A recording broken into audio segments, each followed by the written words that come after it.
Bow our head in prayer. Heavenly Father, as we prepare for the upcoming election cycle, we place everything in your hands. We pray for wisdom for every candidate, courage to stand for what is right, and humility to serve with integrity. Guard our words, guide our actions, and keep our hearts free from bitterness and division. Let this campaign be rooted in truth, respect, and genuine love for the people. Strengthen the families who stand behind the candidates. Protect them, encourage them, and give them peace.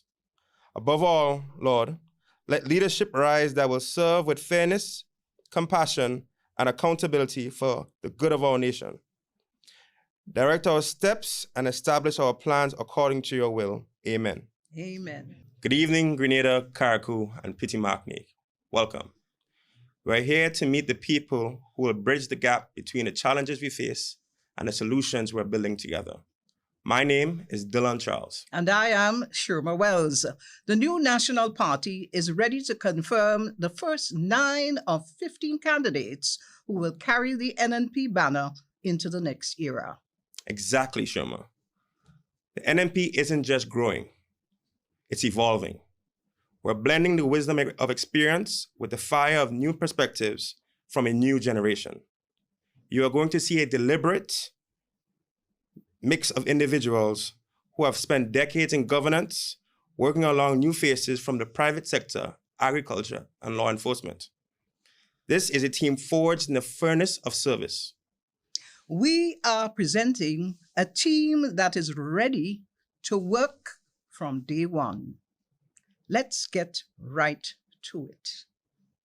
Our first candidate is the caretaker of Carriacou and Petit Martinique. He is a former Minister for Infrastructure and a business owner who started his journey as an agricultural instructor. Please welcome Nolan Cox.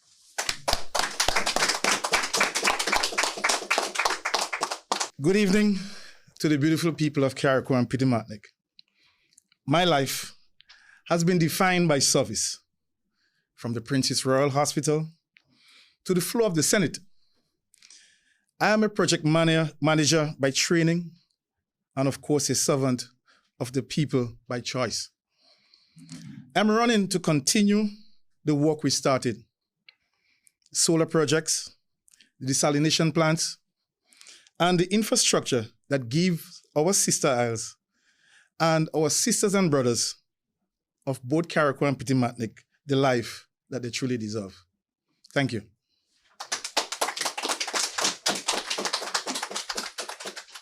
Next, a woman who has spent 17 years in the classroom and has represented St. Andrews Northeast with distinction. She is a former Minister of Youth Development. Please welcome Kate Skeeter Lewis Peters. St. Andrew Northeast, I am one of you. I grew up in Paradise and spent my career teaching our children. First at the Holy Innocent Anglican School, then at St. Joseph's Convent, Grenville. My approach to politics is simple. I listen and I work. I believe in a people-centered development because I have seen how education and opportunity change lives. I am ready to continue the work of building a stronger, more inclusive constituency. Heading south now, people. We move to the south to meet a man who balances the precision of finance, a degree in finance, with the heart of a champion. He is an OECS heavyweight title holder and an investment specialist. Please welcome Christopher Diali Jr. South St. George raised me, and I'm ready to work for it. My background is in numbers, auditing, and investment finance, but my passion is in production. By launching the island's first gourmet mushroom farm, I've proven that we don't need abroad for innovation. My plan for the South is simple: modernizing our farms, opening the doors of capital for our youth, and ensuring that we, the ordinary people, have the tools to build extraordinary success. Thank you. In St. David's, we have a leader who knows how to build both businesses and communities. She is a dedicated advocate and the co-founder of a thriving local tour company. Please welcome Nolene James Thompson. My roots are deep in P.T. Esperance and Mount Annan. Through my family's business, I've seen firsthand how our local tourism can drive an economy. But I've also seen the gaps where our families are falling through. I am here to change that. My focus is on tangible results, modern infrastructure for our youth, and dedicated, dignified support for our children with special needs. I believe that when we strengthen our families, we strengthen our nation. Thank you. Our next candidate brings a perspective from the classroom and the farm. A marketing professional and former general manager of the National Stadium. He brings a unique blend of executive leadership and local grit. From St. Patrick West, Jelani Kamo Glean.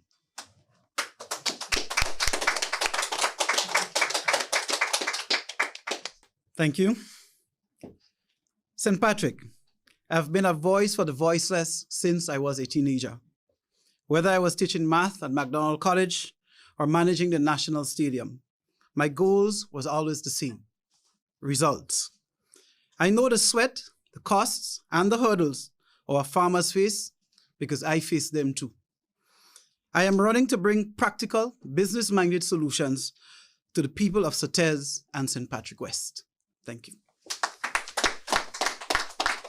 For the tongue of St. George, we have a man who has mastered the world of finance, but never lost his way home. An ACCA fellow and an assistant professor at SGU. Please welcome Troy Joel Noel. I grew up in the heart of the capital, right at Queen's Park, and I carry the stories of our working families every day with me. While my career has been in numbers and teaching, my focus has always been on people. Whether I am mentoring a small business owner or guiding a student, I have seen that sound management is what gives families security. I'm not just asking to be a representative. I'm offering to be a caretaker of our resources, understanding that true leadership is a responsibility to manage all our resources for the benefit of every citizen. Thank you. Returning home after a distinguished career in the U.S. Navy and the NYPD, where he earned the Medal for Valor. For St. George Northeast, Nimrod Oliver. I've spent decades in law enforcement and the military. I know what it means to protect and serve. Even while abroad, I never stopped supporting our schools and our police force right here in my home. Now I'm back to serve you directly. I want to use my experience in leadership and public administration to uplift the youth and build safer, stronger communities in St. George Northeast. We turn now to a candidate who has spent over 2 decades representing our nation's interests and in various capacities. He's a doctor of global business and a career public servant. Please welcome Dr. Adrian Joseph.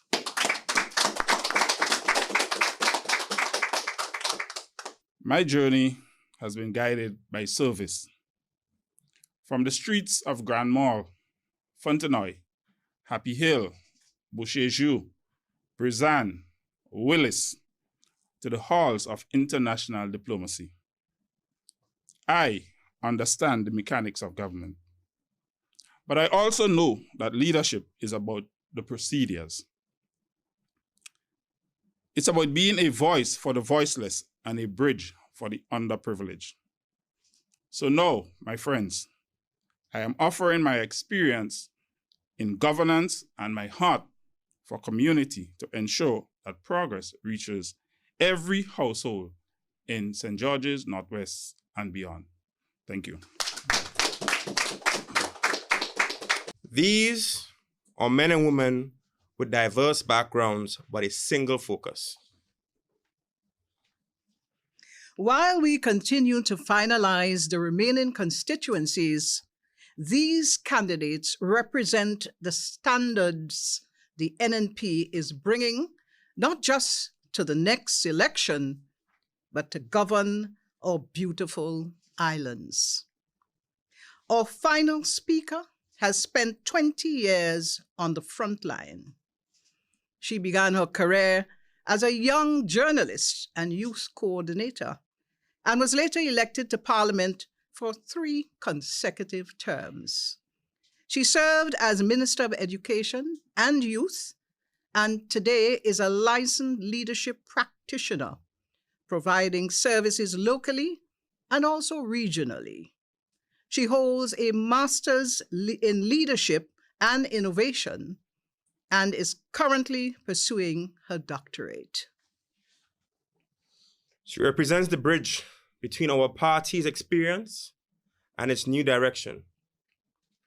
She brings a rare combination of deep institutional knowledge and a modern, consultative mindset. She's a leader who actually understands the machinery of government, but more importantly, she possesses the heart to make it work for every single citizen. Please welcome the political leader of the new National Party, Honorable Emlyn Pear.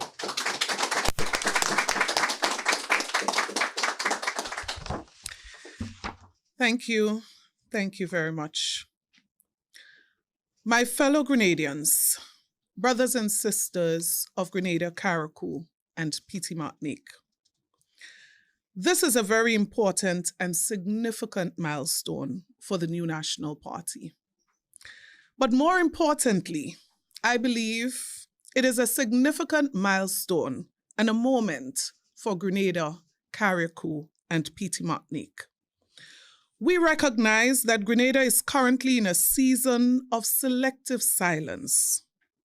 We see a government that often retreats when the questions get difficult, silent on cost of living, which keep rising daily, and silent on the urgent healthcare concerns, silent on the real concerns of the average family of this country. When leadership is unsure of the next step, they tend to go silent. And when they learn on the job, it is the people who pay the price. It costs the farmer his market, and it costs the taxpayer his hard-earned money. We didn't come here to just point out the silence. We are ready to deliver to the people of this country. We are here because we have assembled a team that is ready to govern from day one. Look at the men and women introduced to you. In any other era, any one of these individuals would be a centerpiece of a campaign. Now they stand together. Every single candidate you've met is a star in his or her own right. We don't have placeholders on this stage. We have architects of resilience like Nolan Thompson and Kate Lewis Peters, who are the steel in our fabric, our social fabric, ensuring that no citizen is left behind as we rise. We have security experts like Nimrod Oliver, who knows that we cannot have progress without peace. We have diplomats like Dr. Adrian Joseph, who understands that leadership is not just about holding a seat, but about building bridges. We have financial heavyweights like Troy Noel, who understands that the national budget is a contract with the people, ensuring that every cent serves the many, not just a few. We have visionaries like Christopher Dialli Jr. and Jelani Glean, who are transforming agriculture and commerce into high-growth industries that can compete on the world stage. We didn't just look for people who can win a seat. We look for people who could also run government. We look for people who understands that we sit in the seat of power, but we are servants of the people first, not their masters. We must be honest about where we are. We are seeing the high cost of inexperience. We have a government that is learning on the job at the expense of our country and our future. The New National Party offers the only viable alternative for this country: modern experience. We are a party that has evolved. We have taken the deep institutional knowledge of our seasoned leaders like Dr. the Right Honorable Keith Mitchell and Brother Gregory Boeing, and the know-how to keep this country stable during global crises. And we have fused it with the fresh, innovative energy of our new candidates. We are the bridge between stability of the past and the possibilities of the future. We know where the levers of government are, and we know how to pull them to make life better for our people. Brothers and sisters, we present to you the first 9 stars, 9 workers, 1 mission. Our slate of 15 candidates is near completion, and I urge you to stay tuned over the next coming days for the launch of the final 6 candidates. We are the New National Party. We are people-focused. We are ready to govern. We are ready to work for you. And we say to you, may God bless you. May God bless Grenada, Carriacou, Piti Martinique too. Thank you.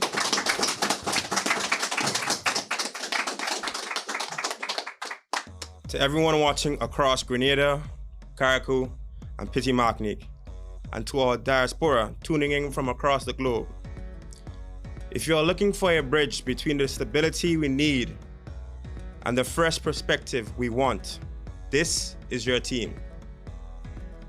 The conversation is just starting. We are the New National Party. We are focused on people. We are grounded in experience, and we are ready to work.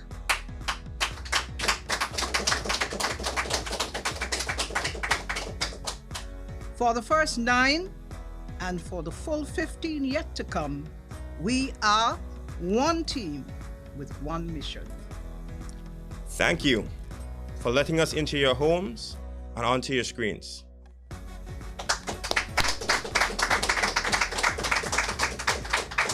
Stay safe, stay informed, and let's build a stronger Grenada together. Good night, and God bless.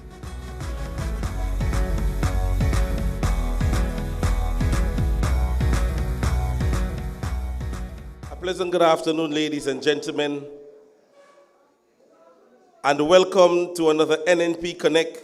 We are here at the Concord Government School for another evening where we meet together as a party, inviting each and every one of you guys that are viewing on whatever social media platform. To the persons that are coming, we're hoping that they get here safely. At this stage, we are going to start this evening's proceedings by having the opening prayer. And so now we welcome Miss Bernadette Richards to do the opening prayer.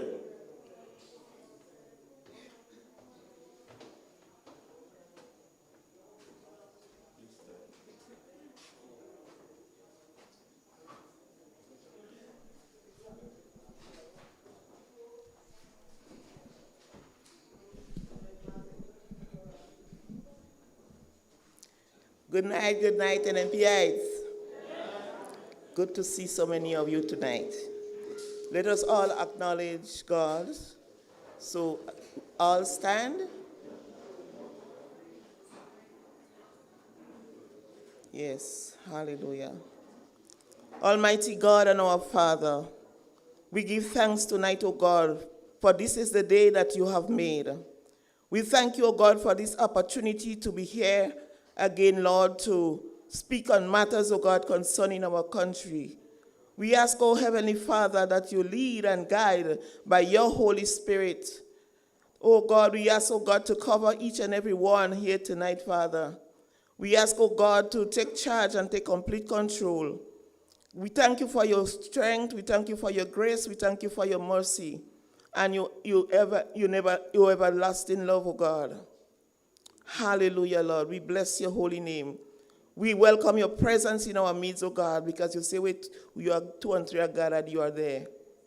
Thank you, God, for what you're about to do. Touch every speaker here tonight and give them wisdom, knowledge, and understanding.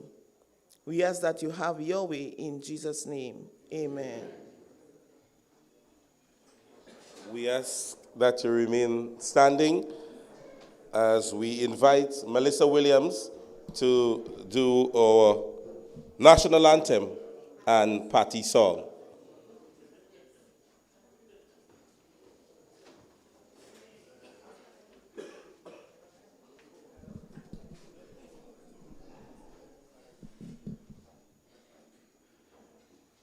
Let us all stand at attention.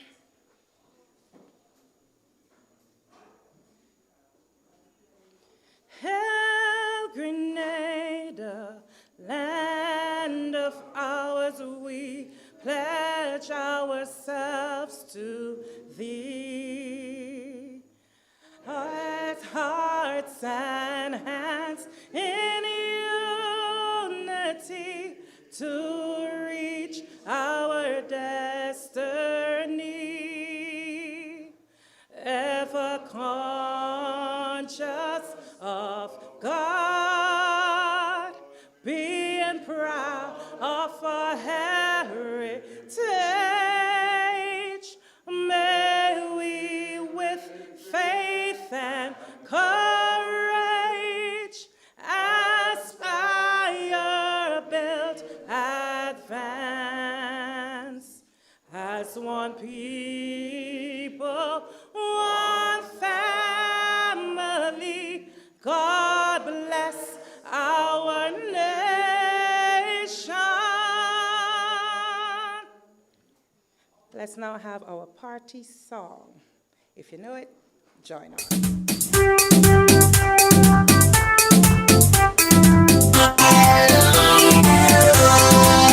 Oh, you can count on me, working for my party. Faithful I will be. I will fight with all my might, working for the NNP. Yes, you can count on me, working for my party. Faithful I will be. I will fight with all my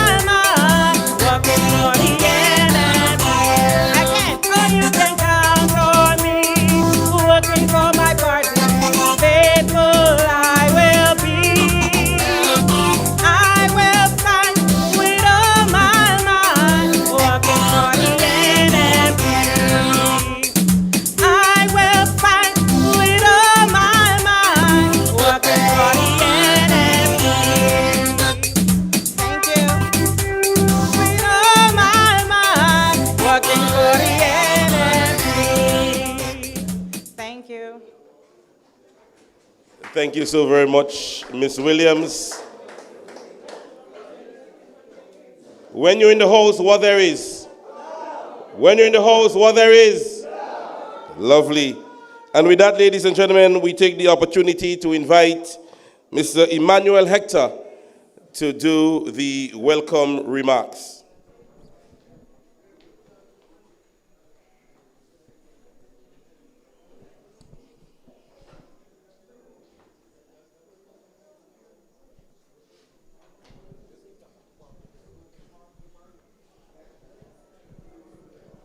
Good evening, ladies and gentlemen. Good evening to the candidates, prospective candidates. It is with pleasure I take this opportunity to welcome each and every one of you at this constituency.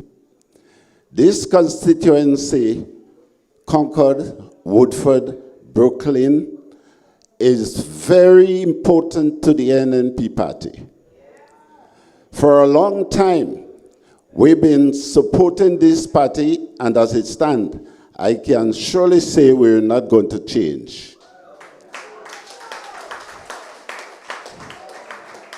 We have a dynamic representative in Mr. Alvin Dabrio. And I should say that with Mr. Dabrio, we are in good hands.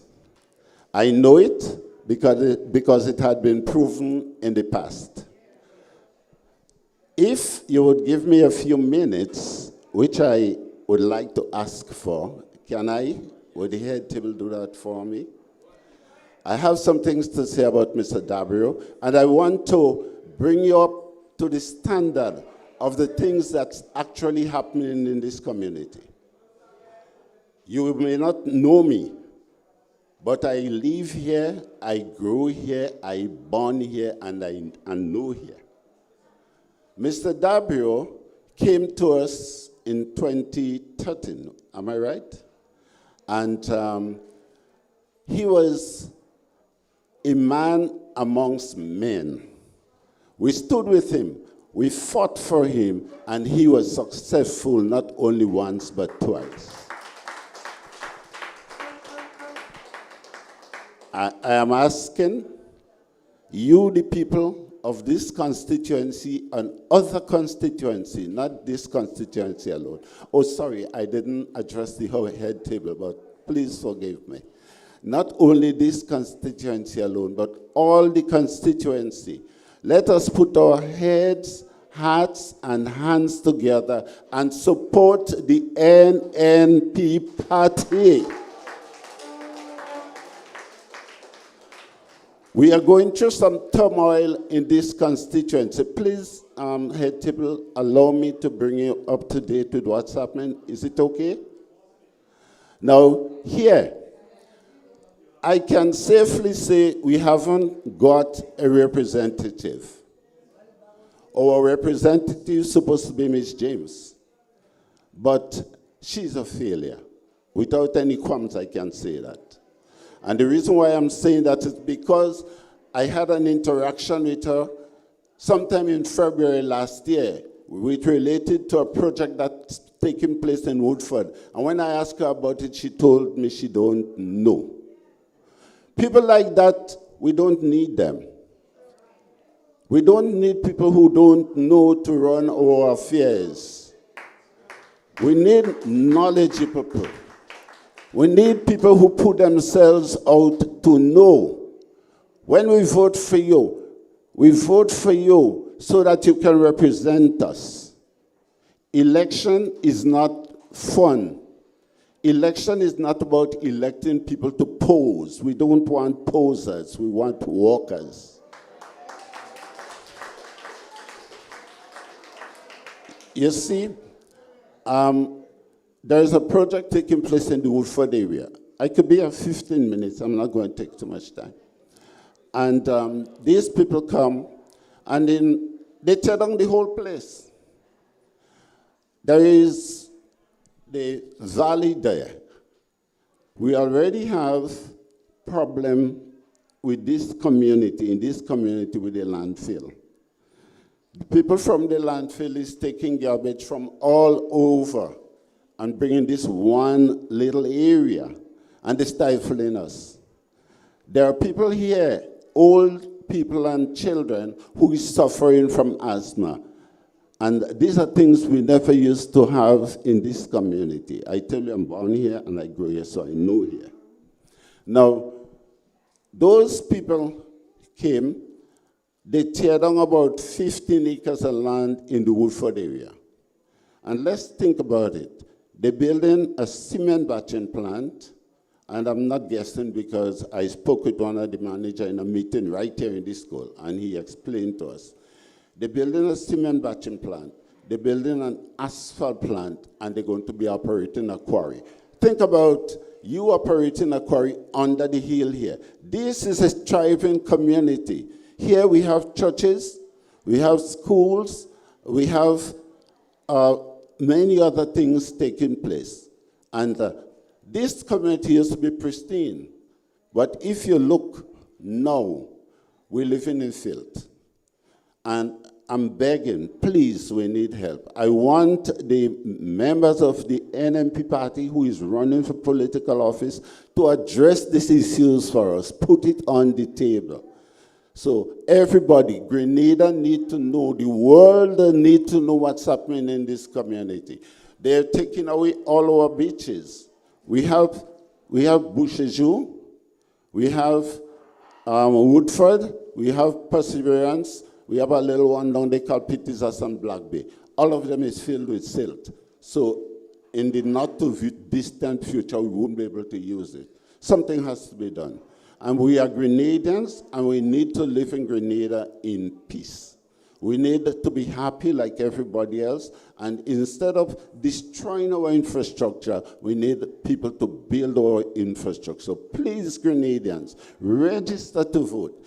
Get your people together. Your children, your grandchildren, your mother, your brothers, your sisters, and let us go vote for the NNP. Thank you very much.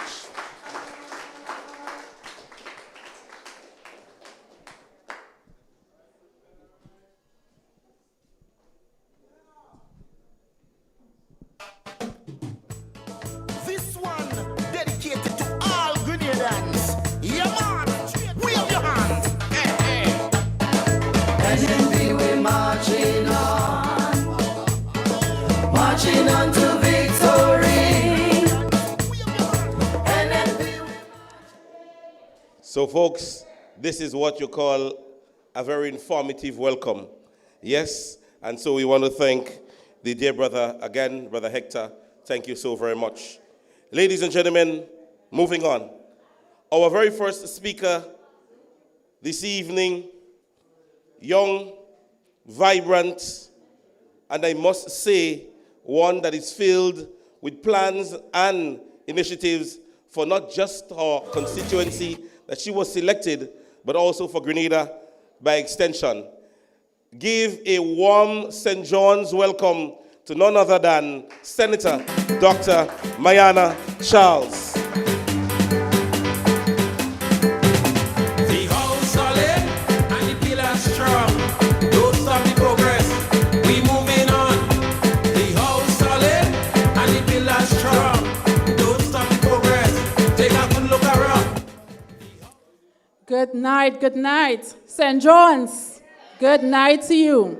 The house solid and the pillar strong. What we telling them? Don't stop the progress because we're moving on.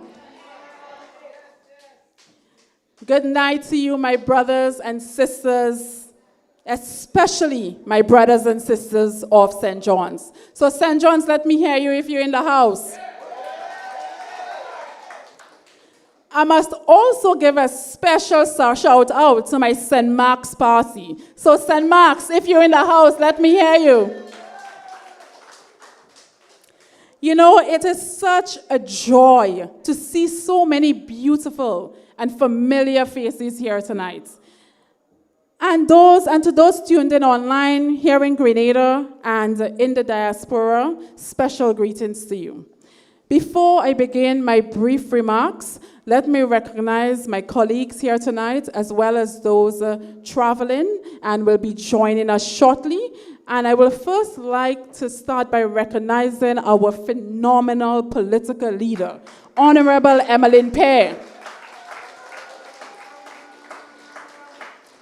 I would also like to recognize our distinguished chairman who will be joining us later, Dr. the Right Honorable Keith Mitchell, and he's here with us.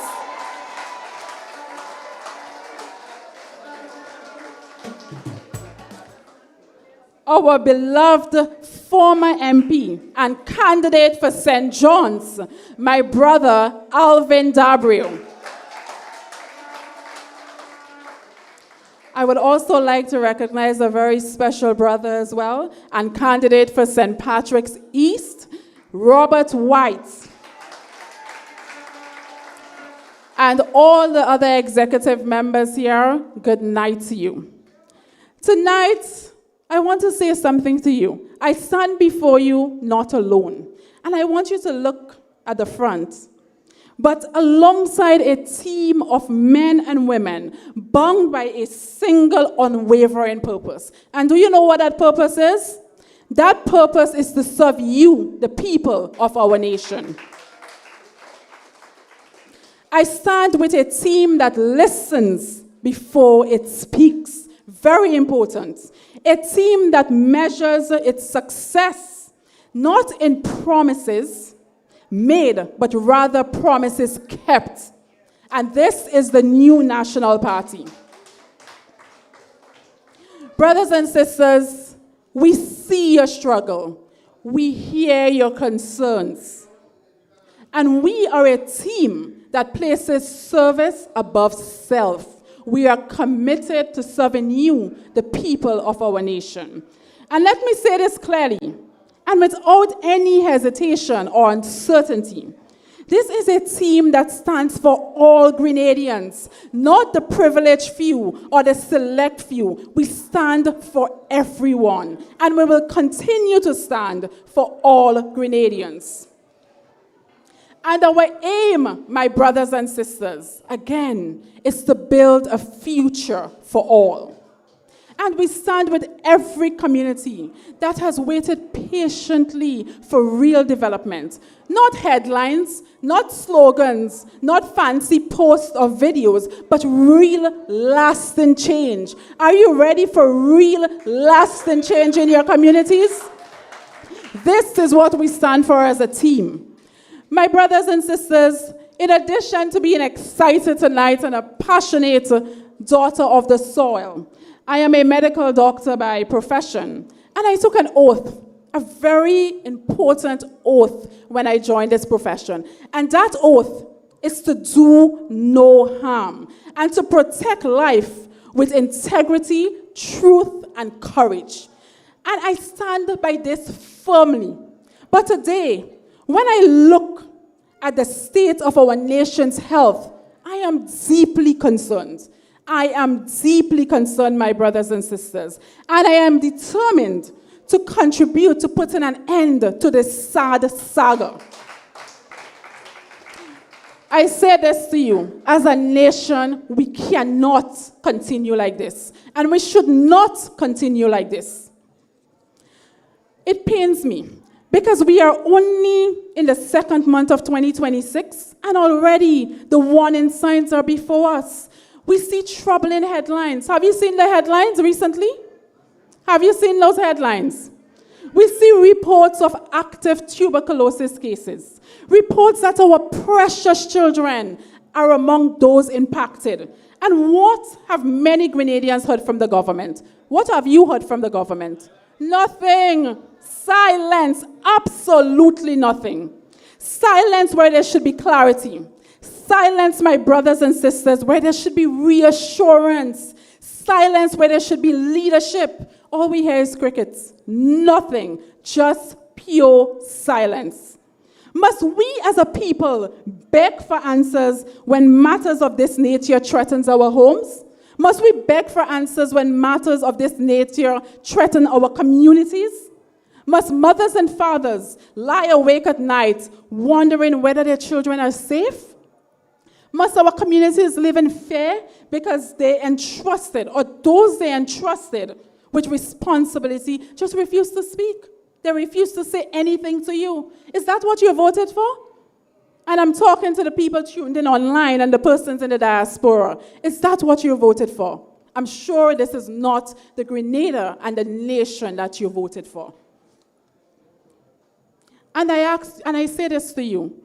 We should never have to beg a government that is in a position of leadership for answers. As a people, we should never have to do that. And I jog your memory back to some time. Do you remember a time not too long ago during the global uncertainty of COVID-19? Do you remember that? You were informed consistently so that you can take the necessary measures to take care of yourself and your family. In fact, some of you all were tired. You were receiving too much information. Resources were sourced for you. Our labs were well stocked to ensure that you got the necessary tests that you needed. Infrastructure was upgraded and retrofitted to deal with the crisis at hand. And you know who led this? The new National Party under the stewardship of Dr. Keith Mitchell.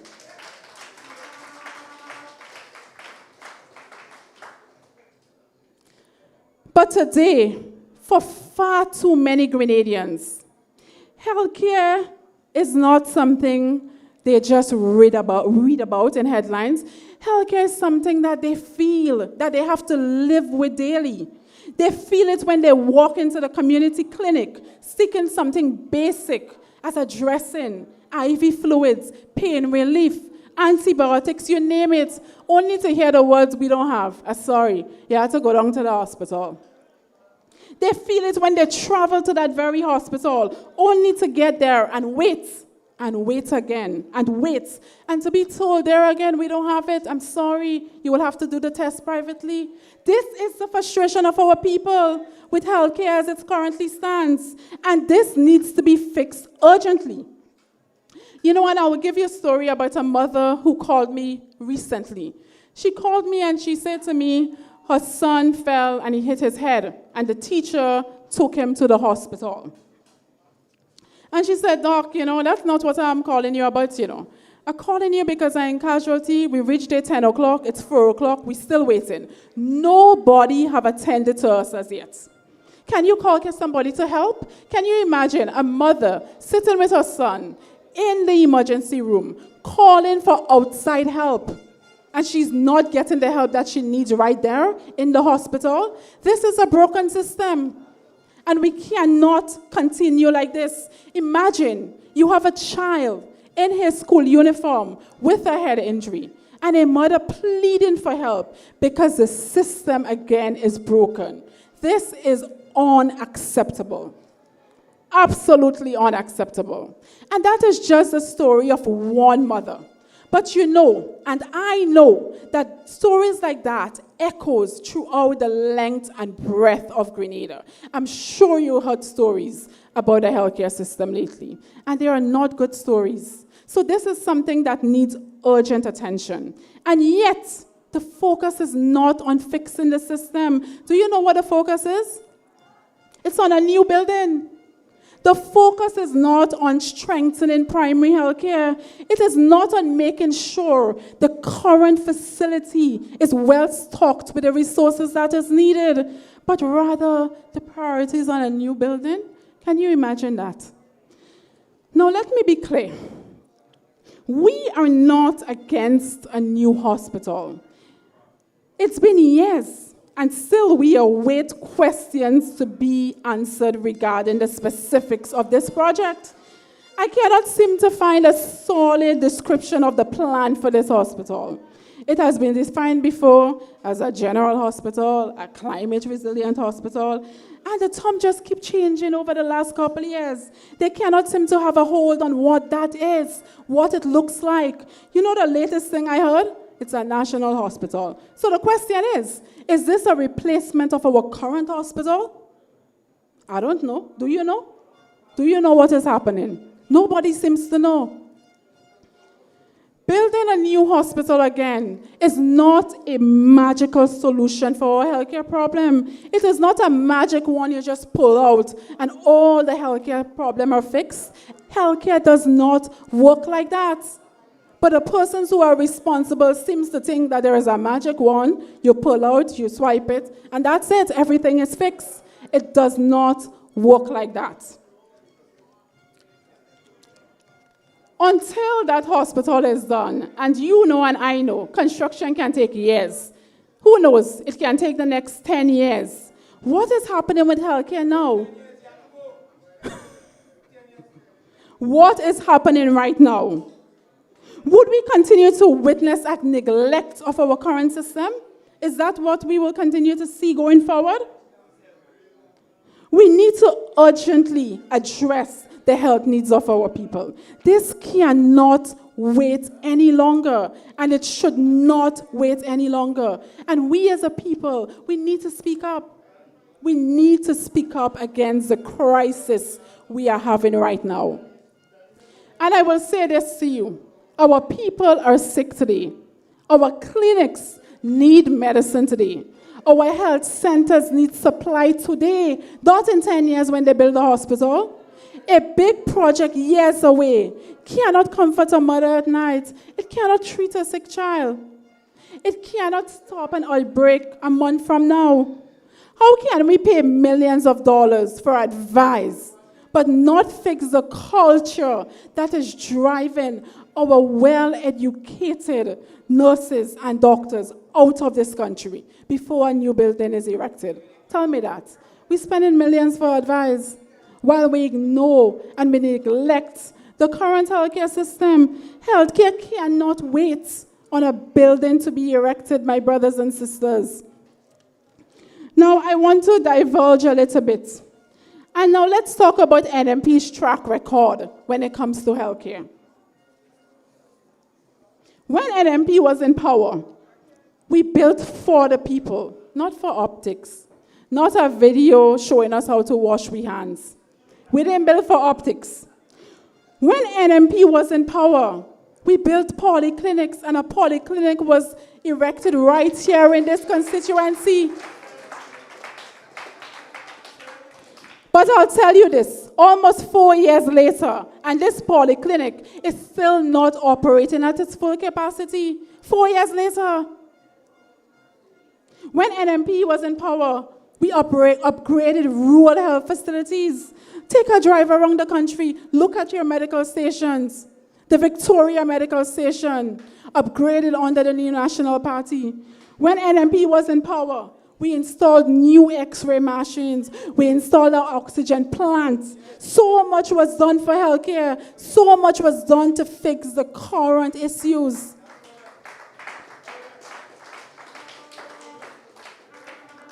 Another very important initiative that was spearheaded by the new National Party is that they laid the foundation for national health insurance. When is the last time you heard about national health insurance? We're not hearing anything about national health insurance, which is critical if we need to move forward with healthcare in this country. And I can go on and on about NNP's achievement in healthcare, but I am cognizant of the time. And I would say this to you. NNP understood something simple. Healthcare is not a luxury. Healthcare is a right. It is your basic human right. It is not a privilege. We understood the importance of strong primary healthcare, and we continue to understand the importance of that. So tonight, I am calling on the government to take a fraction of that energy and investment and put it into where it is needed, where the people will get immediate relief. They need to put that money they're paying for advice and God knows what else into immediate relief for our people. Put it into our community clinics. Put it into infectious disease surveillance. Put it into the medicine cabinets at our clinics and at our hospital. Put that money into staffing, into supplies, and into our systems. So a mother does not have to call anybody to know somebody to get care. That is absolutely ridiculous. Because St. John's, hear me well, we need a healthcare system that is balanced. We need a system that is balanced. One that plans for the future, yes, but at the same time, one that protects you now. So we need a system that takes care of our people right now. And you know the only party that will give you that is who?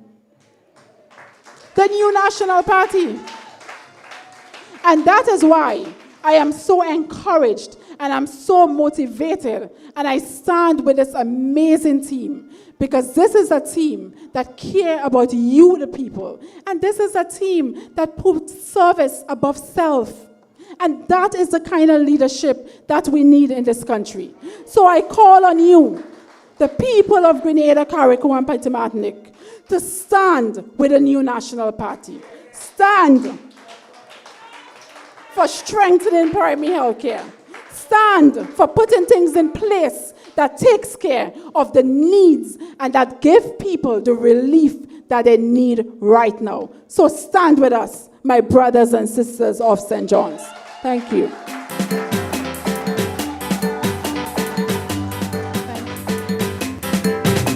The house solid and the pillars strong. Don't stop the progress. We moving on. The house solid. So yes, folks, from one great doctor in St. Mark's to another great doctor in St. Mark's. You know, at one time they were complaining about too much doctor. One time they were speaking about a doctor. They said, get rid of one, we give them three now. So folks, we want to encourage you guys to continue to check the voters list, get registered, and it's time to get on the ground. Let's do what has to be done. Ladies and gentlemen, we move just a little higher up in terms of parish and move a little higher in terms of constituency. And you know when they say, when you see white, what it is? Purity, right?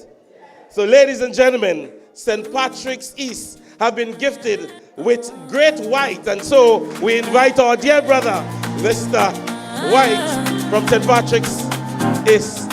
From the hills of the north to the shores of Grand Anse, the son of the soil, Robert White. Village breeze in the morning sun, raised where the river and the ocean run. Father with a purpose in his sight, stand firm and steady, Robert White. Hands that build and heart that care, feel the people everywhere.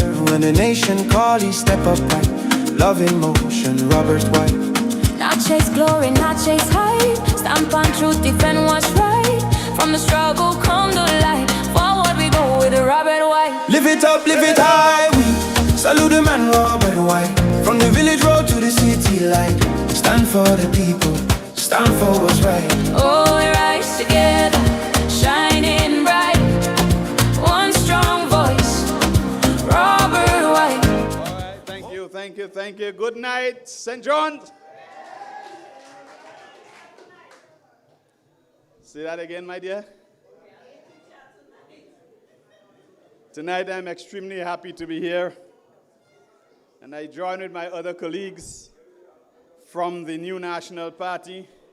We have in front Brother Alvin Dabrio, the candidate for this constituency. So no applause for Brother Dabrio. Hey. As well as we just heard from Dr. Mayana Charles. Good night, Doc. Very powerful. I see we have our chairman in the house with us. Good night, Doc. Doc came in on cue as his name called, he appeared. I said, the man of magic, you know. We also have Brother Jelani Glean, my riding bee from St. Patrick West. And I see a young lady who I've christened. I wonder if I should tell you this. That is me and she thing, you know. But I've christened her the firebrand. Amanda Japal George, the mighty midget.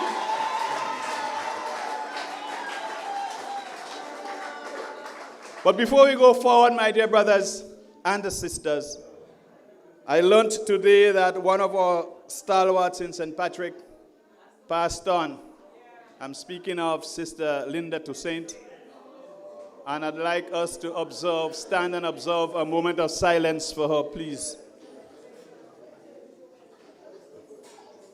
In this journey called life, some check in at times when we don't even want them to.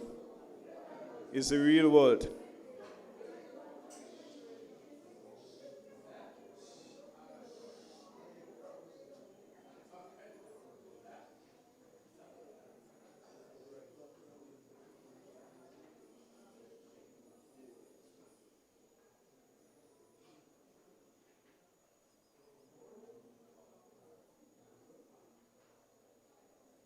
Thank you very kindly. You may now take your seats. Now, before I start my presentation, these days I like myself. I feel good about myself these days. And I've always liked me, because I think I'm a nice guy. Yes.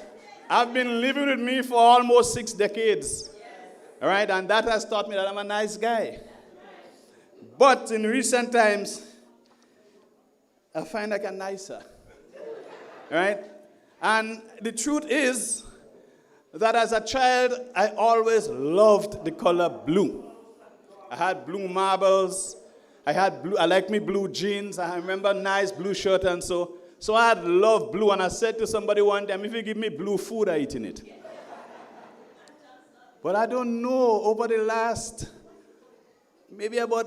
month and a half, I find I change the color and I'm feeling good. So I went home after last week's, my inaugural speech in Hermitage. I went home and I paint the house green. And I bring the car the next day by the garage and I tell him man, paint it green. And I had 2 white goats there watching them. I don't want to paint them green yet because of maybe the people who are, what do you call them again? They deal with, yes, they mightn't like that too much, right? But I feel tempted, right? Tonight, however, I'd like to speak about an issue that we seem to gloss over. And I would like to caption it, when governance slips, communities pay. Yes, suffer is a word we could use as well. So I stand here tonight to build on the philosophy that I established as my guiding principle last week, and that is, life is about people. I want to build on that because we need to be consistent. And so it shows when governance slips, it's the people who pays. And we have to get to the fact to realize that life is not about paperwork or press releases or political positioning and a lot of that happening, but about people. The fish ban in Grenada, the people in St. John felt it first. When the United States imposed restrictions on our fish products or exports, that was not just an international trade issue. No. It was a St. John's issue. It was a Guave issue. It was a family issue. It was a Grenada issue. Right? But I'd like to add here that the international regulators, they didn't move overnight. They didn't just wake up and decide we're putting a ban on Grenada. No, there were warnings. There were compliance reports. There were deadlines. All of which were ignored, and that resulted in the ban as of the 1st of January. So we must ask, were those warnings treated with urgency? Were systems strengthened in time? Did we move fast enough? Because when the ban came, it didn't land in an office first. It landed on a jetty. It landed in the fish market. It landed in the homes of the fishermen. And let me say this clearly. The fishermen of St. John's did not fail. They rose before dawn. They checked their engines. They prepared their nets. They risked their lives at the sea. They did their part. And if the people demonstrated a willingness to do their part, then the government must do its part. And if the government had done its part, the fishing ban would not have been a reality.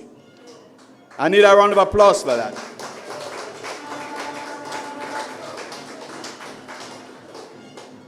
You see, governance is more than posturing.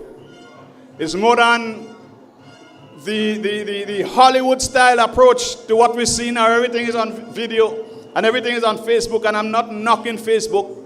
It's an important marketing tool. But everything goes on Facebook, so there's so much time spent there that the work doesn't get done. That has to change, sisters and brothers. You see, when boats stay tied up longer than they should, people feel it. When export markets close, people feel it. When income drops as a result, people feel it. You see, when St. John fishes, Grenada earns. And Grenada earns plenty because the fishing industry brings as much as $15 million into the economy every year. And that is not 2 pence halfpenny money. That is money that send children to school. That is money that pay mortgages. That is money that buys your gas for your fishing boats to go out. That is money that buys everything related to the industry and causes people to feel good about themselves because they are working hard and taking care of themselves. So, sisters and brothers, on the issue of the fish ban, we should not take it lightly. We must hold the government accountable. Because if they did what they had to do, if they did what they were elected into office to do, the reality would have been different today.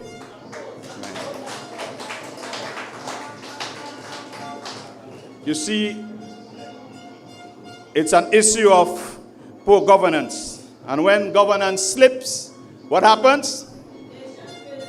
Nation feels it. Let's take a look at another project that, though it is absolutely necessary, it was so poorly managed, or at best mismanaged, that it has become a sore point for our commuters, a sore point for our people. And I'm speaking of the G-Cruise project. Water infrastructure is important. No one disputes that. Reliable water strengthens communities, but proper governance is not just about announcing projects. It is about managing them properly. What we have seen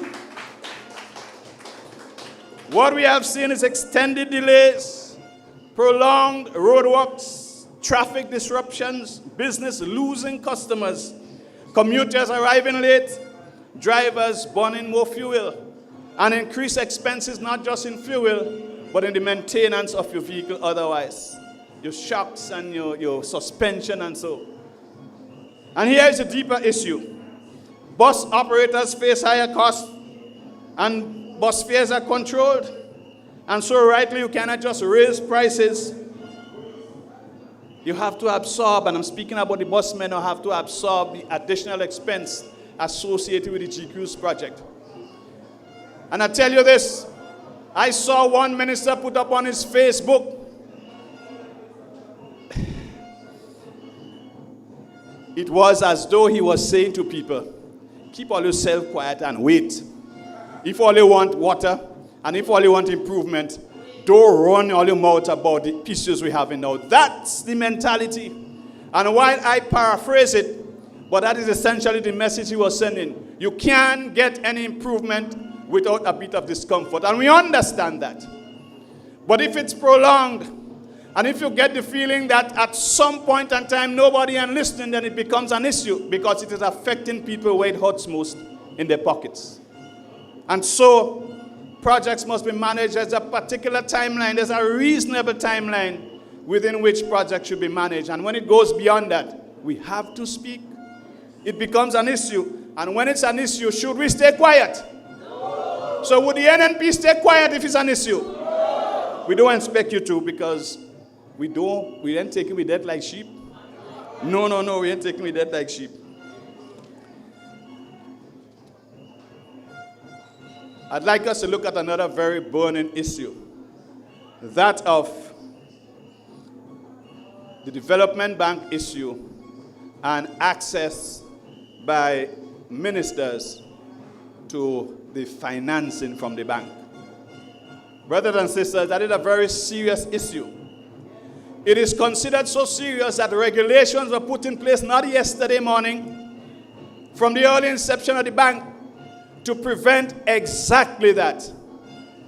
To prevent the fact that the government or ministers of government could have access willy-nilly, because of course they have power, and power brings clout, and sometimes people just accede to your request just because you're the minister, and they bend the rules and twist the regulations accordingly because they want to satisfy the minister, sometimes under pressure that they may lose their jobs.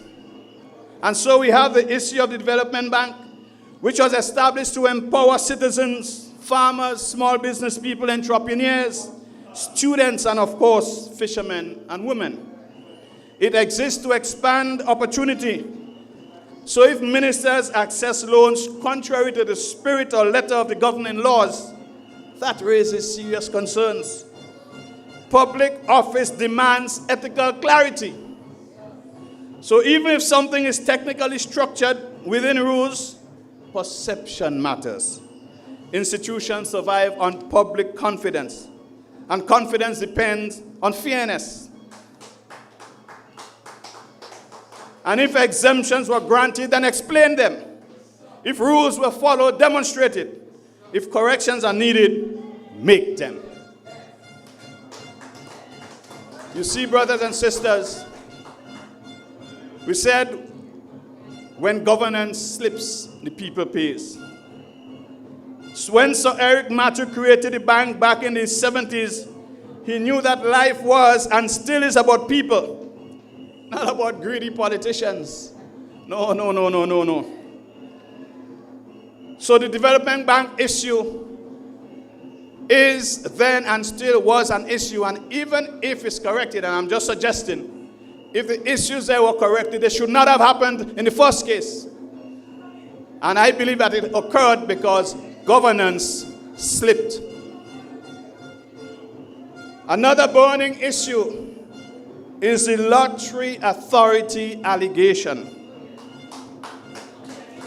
You see, brothers and sisters, allegations of financial mismanagement inside the Grenada National Lottery Authority led to the line minister being removed after the Prime Minister declared that he had lost confidence in him.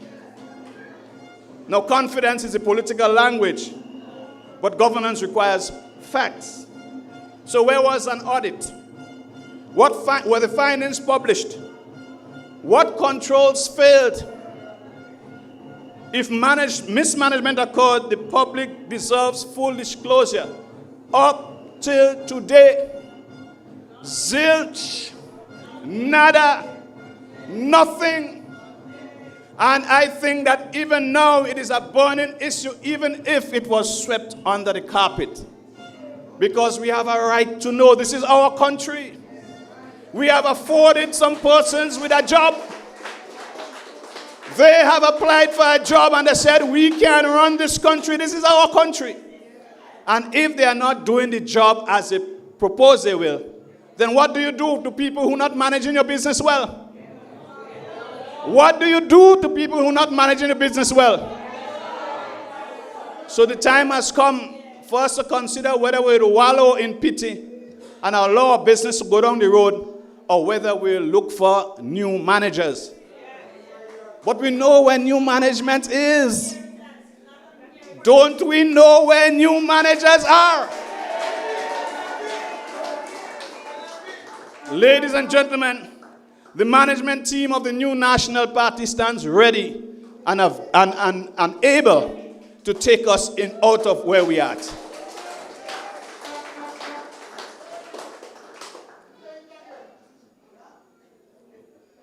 I liken what I see happening to kids in a candy store. There seems to be a certain excitement about we are in charge and we are running this country and we do as we want. And so we fly plane like Lugaro, right? Every week we out doing, well, we have been told that we are marketing Grenada because we are the face of the country, right? And if we were getting the results that those trips were generating, I'd have no problem. I'll say, fly, brother, fly. But we are not seeing the results commensurate with the monies that we're spending to send you to Dubai and to send you to here and to send you to there. And of course, it is our money. And we have to be concerned. And we must open our mouths and speak. Because when we don't, people feel it is okay. So we'll continue to ride. And sometimes we'll just pass here to just get a new suitcase and go again. And this, my dear sisters and brothers, are some of the issues that are burning issues. And we cannot afford to sit lightly and allow it to continue to happen. So the fishing ban impacting St. John, infrastructure strain without mitigation, questions about GDP loan access, unresolved bribery allegations.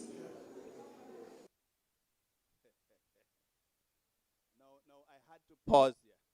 And the microphone, oh, I thought the microphone was pausing too. Brothers and sisters, issues or allegations of corruptions need to be taken seriously. The truth is, an audit may have found that the accusations were false. And if it was false, that's okay. But if you're in management and there are fingers pointing at your team, you have an obligation to investigate. Let us know what's happening. And to the extent that you do not, the arrogance that causes you not to investigate seem to say that it is okay. Hush your mouth and keep yourself quiet. And there's nobody in the government that has a right to say to us, whether it's by words or by actions, hush your mouth and keep yourself quiet. And we are not going to hush our mouth and keep ourselves quiet when matters of governance are troubling us. We have an obligation to speak, and speak we will.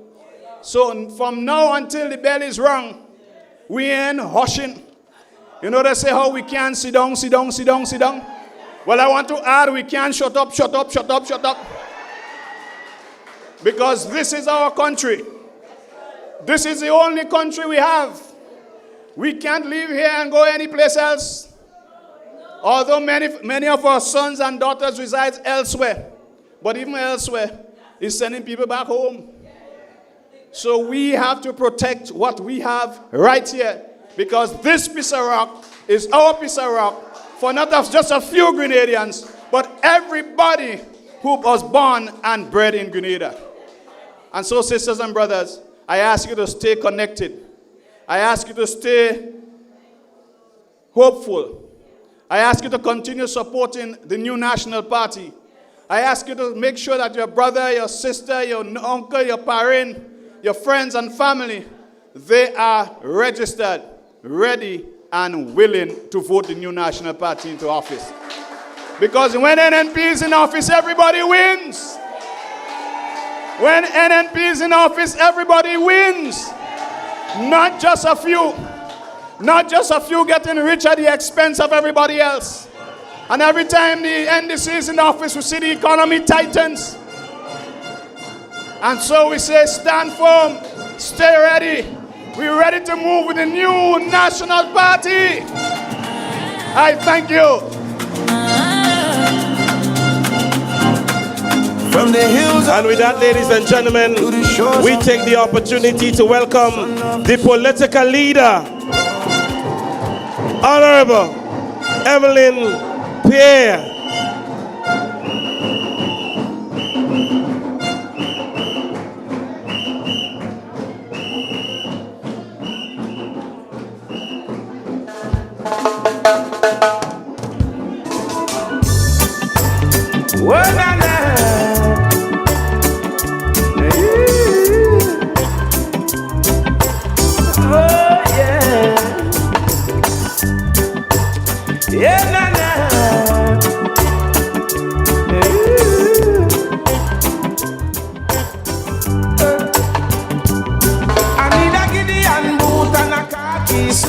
So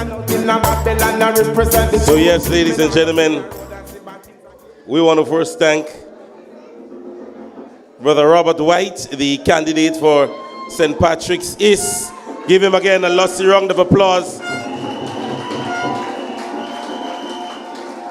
And to show you how prepared Mr. White is for this next election, imagine he already has his song for the general election coming up. That is preparation. So ladies and gentlemen, we get ready for our next speaker. And none other can and have done as much as the constituency of St. John's have seen from that brother. For those of us who are old enough to remember Cable and Wireless, an instrumental brother of the soil who left where he was in the United States or Canada and came back to Grenada and ensured that he did for his people. Allow me to welcome, ladies and gentlemen, Brother Alvin Dabrio. A man that grew up on fish oil. This is your son of the soil. Alvin is a man on a mission. A man with compassion. He knows right from wrong. He have a plan for St. John's. The FM station, television program, best in information, best for the nation. Alvin does vibes with everyone. He is your real humble servant. Anywhere you pass, anywhere you look. Well, first of all, let me recognize the charming, blossoming political leader, Sister Emlyn Play. Yeah.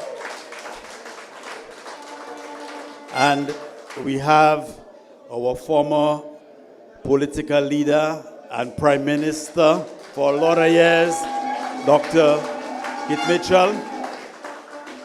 And as you see, the new candidates which were launched, these new candidates have them quaking, you know. And I also want to introduce to you our chairman for the St. John's Constituency branch, Sister Bernadette. And the chairman for this polling division, you heard us singing, Melissa Williams. And I want to say a very warm welcome to everyone that's here. And especially I see a lot of faces from Concord. Good night, everybody. Thanks for coming out. So, sisters and brothers, we're living in a constituency, as Brother Hector said, without representation. And tonight, I will tell you a few things to prove that we have no representation. Sister Marina Charles told you about the importance of health, because we know healthcare, as she said, is not a right. Most countries, the majority of countries provide healthcare for its citizens, except the US, where it's a commodity for who could afford. So when the Prime Minister was asked about buying medication for the hospital, what did he do? He compared us, not to Trinidad, St. Vincent, Barbados. He compared us to the United States. So, right here in St. John's, with the help of Sister Clarice, we had built a facility, a modern facility. And that facility was supposed to operate 24 hours a day. And it was supposed to serve the Western Corridor. Because when they were in office, the facility that we had, you know, they break it down and they turn it back and they leave it there. At least we built a modern facility. And that facility was open a couple days before the election. There was in the budget over $600,000 funding for equipment. Plus, we had procured a lot of equipment from New York and Dubai and other places. When they came in, they took all the equipment. They even take out those in the facility to send to other places. Those, you know. And then I will tell you, they had nothing budgeted in 2023, 2024. In 2025, they had 700,000 budgeted. And then they said they spent $445,229 on reconstruction on the health center there in Guelph. And in 2026, this year, they budgeted another 700,000, and that is only for capital. But you're not seeing the budget to pay the doctors and the nurses. Right now, the nurses, they haven't got paid for months, and they're complaining. We have, as I say, we have a MP and a Minister of Health that's not there, missing in action to make sure that we have good health care service here in St. John. Even in Cloger, when they came in, they took out the equipment that was there and they stopped the doctor from going to Cloger once a week. And that, sisters and brothers, is a government that do not care about its people. We had, one of the important issues we had in St. John was housing, because we never had a housing scheme. But we had, and I would say number 10 had help in, in securing a few $1 million through the Grenada Housing Authority. And it was all approved. We had the land. The Ministry of Works were doing the drawings for the retaining walls and the road. So everything was a go. And there were going to be two, one in Black Bay and one in Stony Gut. In 2023, the Prime Minister came and he talked about it in his budget. This big grandiose scheme that was going to go in Stony Gut. In 2024, the MP said that the land is sold. But you must come up with a better excuse, because if you sell land, you must know. But she lied in Parliament. The land is still there. And even if the land was sold, I as a private citizen can't take land, but government could take whatever land they want for the public. So that is no excuse. It's just they didn't want to build a housing scheme in St. John and for Guelph and Black Bay. And the Prime Minister talked about Project 500. You remember in the campaign, 500 houses a year. Well, we ain't seen any of these here, you know. So far, well, they budgeted 10 million for Project 500 last year. Then they say they spent 5 million, and you still can't see somebody moving in one house. Right? And these are the people that talk about accountability. You remember under Dr. Mitchell, what they were threatening him? All right. So I want to tell the PM and the MP, during the campaign, they promised that people were going to get houses, and he said houses with veranda. He also said they were going to eliminate poverty. But you want to eliminate poverty, and the basic thing which under NNP, you had sugar and sugar products, cookies, little chubby, everything, 0 rated. They put 20% VAT And you know, sugar is something even poor people use to make juice, sugar cake, like a fudge and everything. But these are the people that say they're going to eliminate poverty. But Madam PM, or MP, sorry, and Mr. PM, people passing mouth on you. Let me ask you. The other day I gave a lady from Cloger a ride. I think it was Miss Moja, Myra, whatever. And quite a few people when we were walking around were saying that they used to get $250 a month on the seed program after NNP. You know what they're giving these people now? $100. So they're passing out. So I just want to have a word of caution for the Prime Minister, for what they're doing, and the Minister of Social Services. One day, when you wake up looking for your pipe to take your smoke, and you can't find it, it's not Crapo that's smoking it.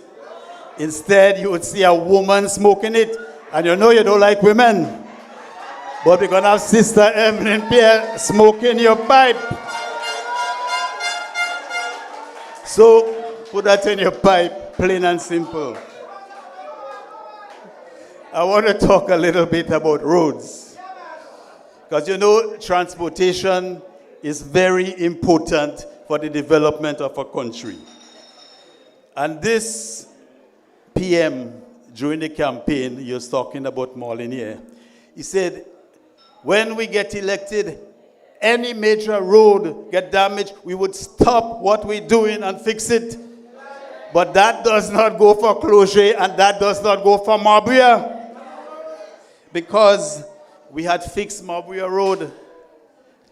But on the 28th of June, 2023, one day before Fisherman's birthday, when you have a lot of people coming to go up, he shut down the road in Marbury. And what has happened? They have not done anything there since, so it's just deteriorating. I hear recently they say they're going to fix it back. But election coming. And it was just a little sink in the road, So if they had fixed it back then, everything would be okay. So you remember that under NNP, when the British Prime Minister came to Grenada at the time, they had agreed to fix the road from Queen's Park right up to Waltham. And that was going to benefit everybody. Well, the COVID came 2019, 2020, 2021, it was just wrapping up. Election was in 2022. So, naturally the project couldn't start.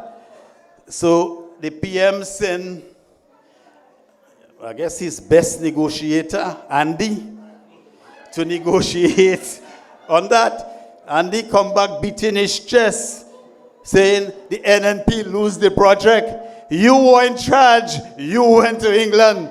You lost the money because you did not fight for it. But what he wanted to do was just blame NNP.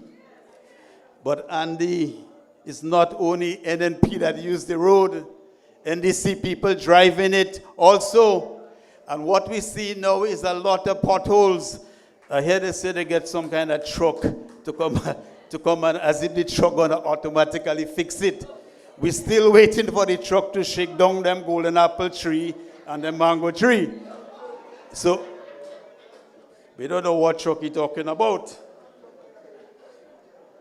But I want to see if they have that truck. Send it up in Cloger, Mr. Minister of Infrastructure, because they left Cloger quite a few months ago, and if you pass, people had to pass on all fours. They had to walk on all fours to climb up, to cross. And now, well, in 2 days' time or tomorrow, we're going to be in March. So that's 6 months in addition to before people in Cloger suffering. we have no representation. We had in Guelph, there's a road in which we had 600,000 budget to fix. That's Mongo Road. Right. So when they came in office, 2 years, they did nothing to Mongo Road, so it deteriorated. Nothing could pass. Right where Glenna live in. Deteriorating. So they say they make this big hoopla, the MP go up, they fix the road. Then they say road finish. Well, I drive there the other day looking to see what finish. The road was done before. That's how they're operating, and that's how they're spending taxpayers' money. They have no conscience for how they spend or they manage taxpayers' money. We had started a road in Market Square. Excavation started right going up Market Square Hill. When they came in office, they just shut down the construction. At the top of Market Square, we were opening the road to the fort because there was an old fort in Guelph during the French time where that used to defend what was called Charlottetown, because Guelph was an important place back then, still important, but a lot of hierarchy and stuff used to live here. So that fort, we are going to do a road so that visitors and locals could go to it. Well, sisters and brothers, they chopped the neck from that project. They sent back the tractor, and the road is just the same way. We were going to widen Langton Road. Nothing happened there. The other one, Mani Road. That's a road that goes from Market Square to Greasy Hill. Well, somebody sent me a little clip from MTV News. It was yesterday. Some of you all might see it. With two NDC activists talking about they can't access the homes because the person that lives there, that bought his land, blocked the road. Well, that issue been going on since GULP, because under the GULP, they sold the land for the guy, but then the surveyor did not mark out the road. He included the road in the guy's property. All right. So since Gary, a lot of administrators or MPs came. When I came in, I met with the villagers, and then we identify a better place to put the road. That is going through Mani. Right now, people are using the road. The road there is paved. But the same guy in the clip, you see him stand up there, and he talking about Deborah didn't do nothing, right, on the same road. But that same guy went and squat and he built a house in the middle where the road's supposed to be. And then he came to me asking, when the tractor was cutting, if I could take government money and move the house for him. I said, no, you build there, right? I would not spend government money like that. So I don't know what happened, but I see him stand up there saying he can't access the property. But they just forget, But at the same time, the party that is supporting has been in office 2022, 2023, 2024, 2025, 2026. But right now, because they know the time running out, they come in and try to. Yeah, they come here. That's them coming out of the woodwork. And those of you right in Concord, when I came into office, Mondo Road was a dirt road. So we concrete most of it.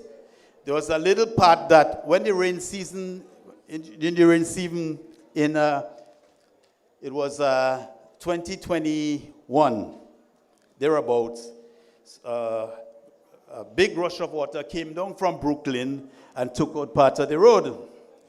Right. So we started fixing that.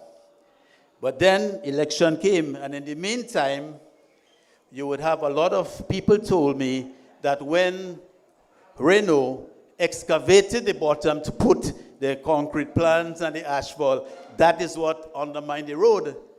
Because the same MP promised she was going to fix Mondo Road. Although while we were working on it, she find work going too slow. So she said she go fix it. Right now, you're missing in action. Farmers cannot go up to the property in Mondo. And remember, Mondo was a very important agricultural center for us.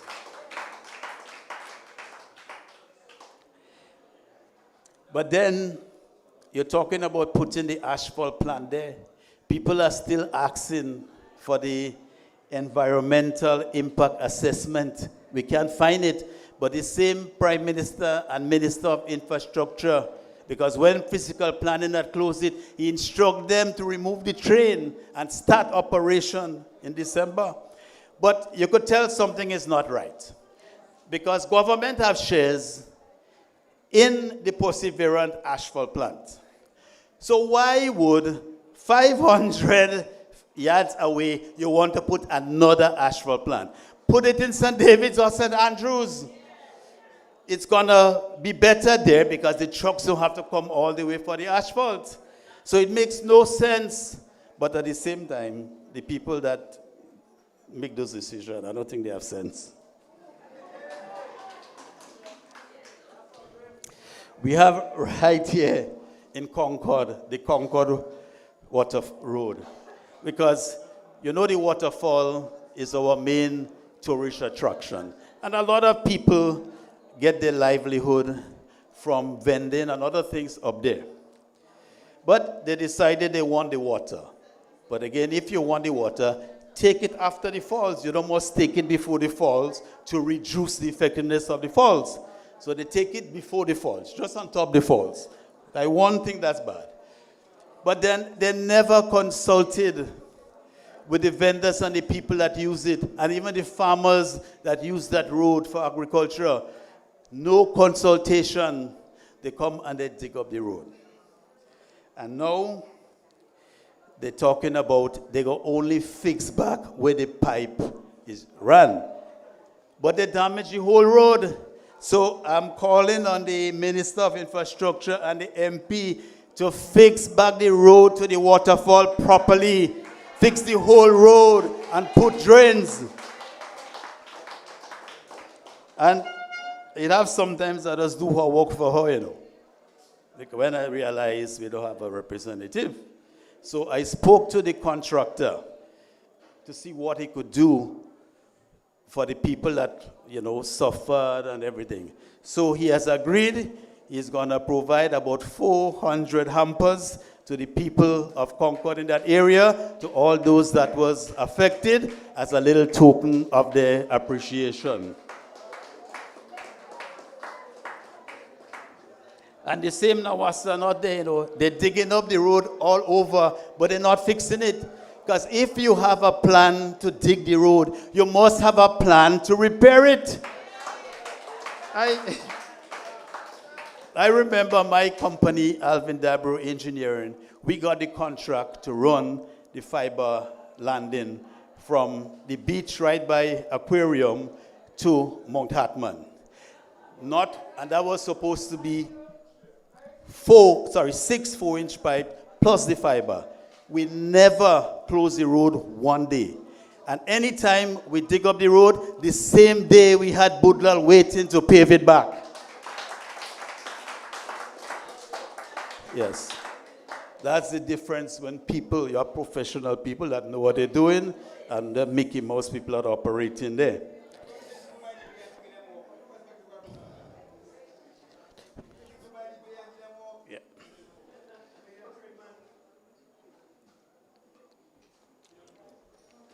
Also, the people in Kubari, we had plans that up to the temporary pedestrian bridge that we had built in Guave. Well, we use it for the Hubble Bridge and they use it for the Lance Bridge. And then we were going to move it there to Kubari so the people that living across the river could use it. But that didn't happen yet. So, Ms. MP, I'm giving you an opportunity to do it. Because if you don't, the NNP, we will come and do it.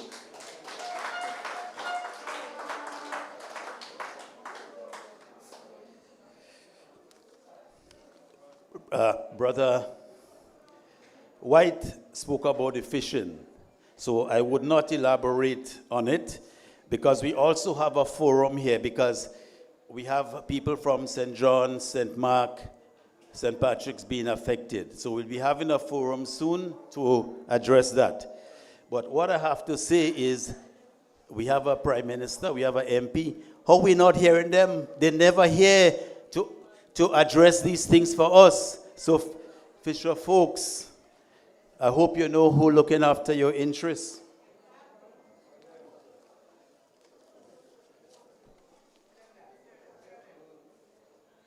We also, under NNP, there was a flood mitigation project for the Little River, which is the same river that go on the lands. So just as you would notice that project had started before the election, because we had started on the Brothers Bridge, up in Cloger, another wall. So when they came in, they continued with the project. They tried to stop it, but the contract was signed, so they couldn't stop it. But they reduced it because Mount Millet had started, Brothers Bridge was started, the wall going to Shripper School. Then the bridge before, which is Matawan Bridge, it was supposed to be widened for two-way traffic with sidewalks, just like we did the bridge by the fish market in Guelph. But they still cut back on the project, and Matawan Bridge is still one way without no sidewalk. What kind of representation are we getting, sisters and brothers? These are the people, we don't really need them there, you know. We had, we're talking about, even just going back on the Closure project, all they had to do was put in one culvert, you know. We end up having to buy land, because taxpayers' money, buy house, and up to now, the culvert is still not repaired. The water is still coming. So, sisters and brothers, in conclusion,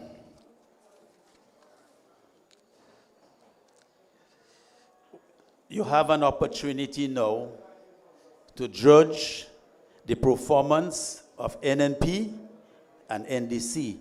They always like to blame NNP. You've been there for 30 years, but that's not true. Because for the past 30 years, they were there for 15 years.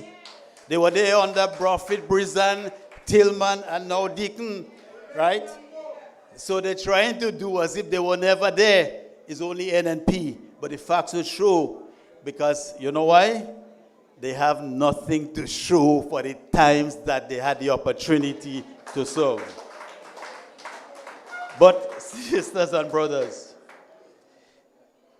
NNP always deliver. Right now, you're going to see they're giving you all kind of false statistics and everything, but don't buy that. That is lies. The facts is dead. They tell you how unemployment insurance, unemployment is going up. Where? We're not seeing it.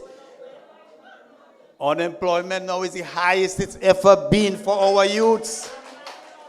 They have never do one Imani project during their going on 5 years in office.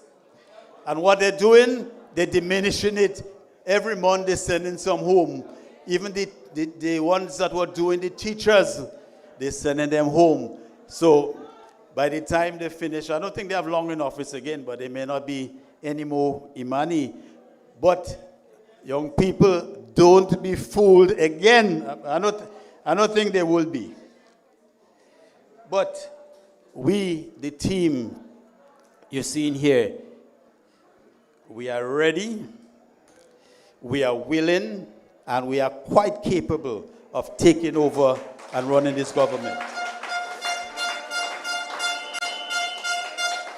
The NNP, which is a unified team, we're very united. They're going to try to tell you NNP and United. Don't buy that. Right. That's what they're just trying to inject, you know. And sometimes they're using NNP people to spread that. But we are very united. We have the NNP have rescued Grenada under Profit and Brazen Structural Adjustment. We have rescued Grenada under Tillman Thomas and Nazim with the selling assets when they couldn't pay salaries. Well, this one came in and he had a pregnant treasury. I don't know if a miscarriage happened or if they did a willing abortion, but something happened. The pregnancy is not there. And the thing about it is, they can make more babies. That uterus is gone. It's only the NNP that will bring back a new uterus. Yeah, and we have a lot of female and female leaders. We know how to do that. Yes, so sisters and brothers, the new National Party is here and ready, and I'm urging everybody to make sure, right, let's peruse the electoral list, because sometimes we're seeing some names there, they don't even sound Grenadian, you know. So we have to be very careful, right, and make sure we do a good job, because the bell could call at any time. So we want to be ready, as the Boy Scouts motto, be prepared. So good night, everybody. Thanks for coming, and we are here to work with you. Good night. A man that grew up on fish oil. This is your son of the soil. I've been his man on a mission. So we want to thank Brother Dabrio, and based on what Brother Dabrio alluded, rightfully MP means Member of Parliament, but recently it means missing person. So we need to fix that, and once elected, everything that have fallen short will be fixed under the new National Party. Yes? Ladies and gentlemen, for the past few days, we have seen an exciting social media. An individual who only on one occasion won a cricket match, 9-6. I know one cricketer that have always won, not once, not twice, but 3 times, 15 seats all out. This man has gotten his line and length, not just in cricket, but also in leadership. Ladies and gentlemen, help me welcome our former Prime Minister and Chairman of the new National Party, Dr. the Right Honorable Keith Mitchell. NNP, we're marching on to victory. Thank you, my brother. Thank you. And of course, well, I just told the political leader there, we can't have those meetings inside house again. Because I see a mass of people outside there, and therefore we're going in the street next time, right, Emlyn? We're going in the street. Friends, let me, of course, welcome and recognize our political leader. The political leader of the NNP was trained within the NNP, and therefore she is ready to lead the NNP way.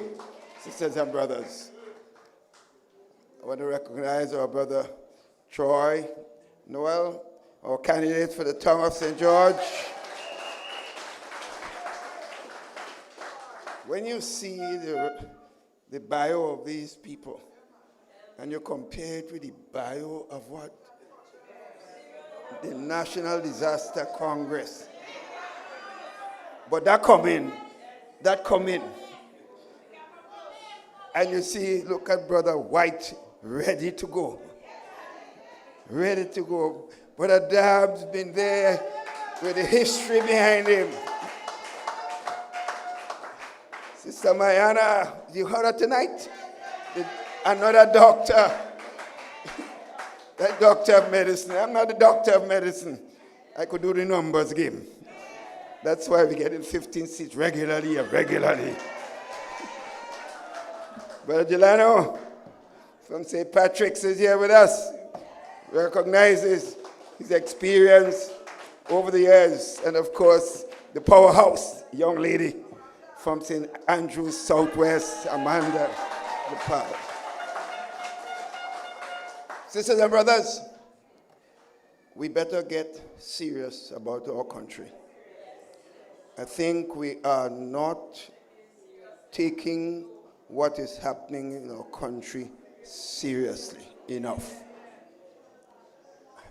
I bet if NNP was in office and 100 of the things you see happening today, we'd have mass demonstration led by the trade union and led by every single organization in the country. So I have to call them out. Where are those voices now to speak on behalf of the workers of the country for all the trouble taking place in this country? So sisters and brothers, get ready. Let us take back our country. But tonight, a certain line I want to take is this. I have a right and a responsibility to speak about the political history of this country. Because I'm the only one candidate in the 1984 general elections when an NNP won 14 out of 15 seats. I'm the only one who is still today a member of the Parliament of Grenada, Carriacou, and Peter Martinique. So I have a right to speak. And I have the history inside here. I don't have to put it on paper. I don't have to read nothing. So I want to speak to you about that history a little bit. 1984, we won an elections. By 1990, the people voted back the NDC in government because the NNP splintered. Sisters and brothers, what we forgot is within this 5 years from 1984 to 1989, the NNP brought electricity from 45% of the country that had electricity. By the time 1990, 96% of the country had electricity throughout the length and breadth of Grenada, Carriacou, and Peter Martinique. Work you want, work you go get. That was our symbol. You remember that? Work you want, work you go get. In other words, NP was not just talking, we were working. Sisters and brothers, not only that, many parts of the country, people had no pipe-borne water. I was the minister responsible for works and public utilities, for water. And for 3 years during my term as minister, the Minister of Water did not have water regularly in his home in Happy Hill. We had to define the system and the problem with our brothers, Gregory Boyne and Dennis Campbell, two of our patriots. Dennis Campbell was gone to the great beyond. And they went and got experts to themselves and their knowledge because they were scientists in their own right. And they were able to identify the problem. And all it was, sisters and brothers, was connecting the water system in Concord to the north of St. George's, so that the people in River Road, in St. George's Town, in Happy Hill, Boucherjou, Concord areas had water supply. We didn't have. So within 5 years, sisters and brothers, we were able to bring pipe-borne water to all the people, even the south of St. George's that used to get water from the Vendome system. They were able now to connect to the Concord system to have water. You see, the history we forget easily. We forget. At the same time, sisters and brothers, in 1984, the country had what you call a crossbar telephone system. what you call an old-fashioned thing that the PRG bought from East Germany for $6 million.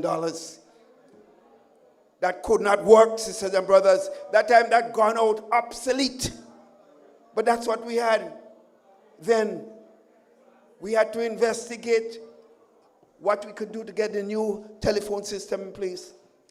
So I had to go abroad with Gregory Bowen and the team, and we were able to attend the Prime Minister of Canada and the government of Canada gave us finance to put in the modern digital telephone system in Grenada, Carriacou, and Petit Martinique. So much so that Grenada was the first country in the Caribbean that had the digital telephone system.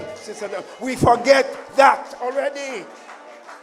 And that's why this stupid boy we have as Prime Minister, I have to use those words, will stand up in Parliament and say, nothing happened in Grenada since 1983. What an idiot. I don't like to call the Prime Minister those names, but if you're going to stand up in Parliament and talk that stupidness, I must say something is wrong with you. So we did that. You're talking about road network?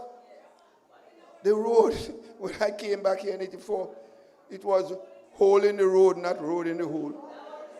Road in the hole, sorry, not hole in the road. That Soca Boca sang a calypso and came and did very well in the calypso contest, singing about road in the hole. You remember, those of you who forget that? You forget that already too? Road in the hole, sisters and brothers. In other words, sisters and brothers, NNP always delivered. That is the point they're trying to make. Whenever NNP get into office, work happens. People working, the poor people earning our bread, and taking care of the basic needs, because NNP care about people, sisters and brothers. So in 1990, the people, they tired, they vote back NDC into office. They put NDC up. What happened? Nothing happened in Grenada for almost 5 years.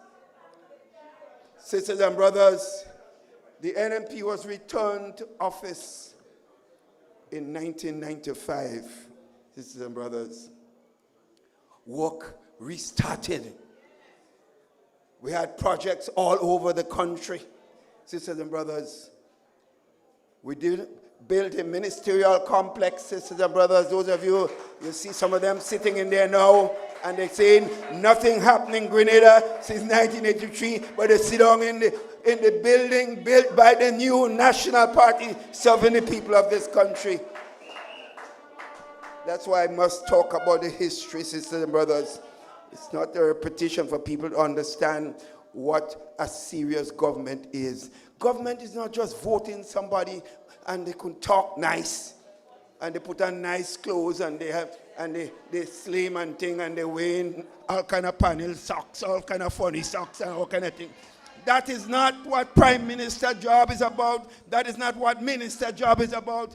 Minister job is working for the people of Grenada, Carriacou, and Petit Martinique, sisters and brothers.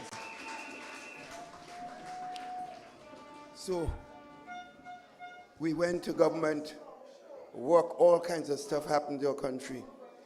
Projects. By 1999, when the government fell, the people gave us 15 seats. More work, sisters and brothers. You see the mall, the cruise ship terminal, and all these buildings in St. George's there now, sisters and brothers. You see more projects around the country, the road network rebuilt around the country, sisters and brothers.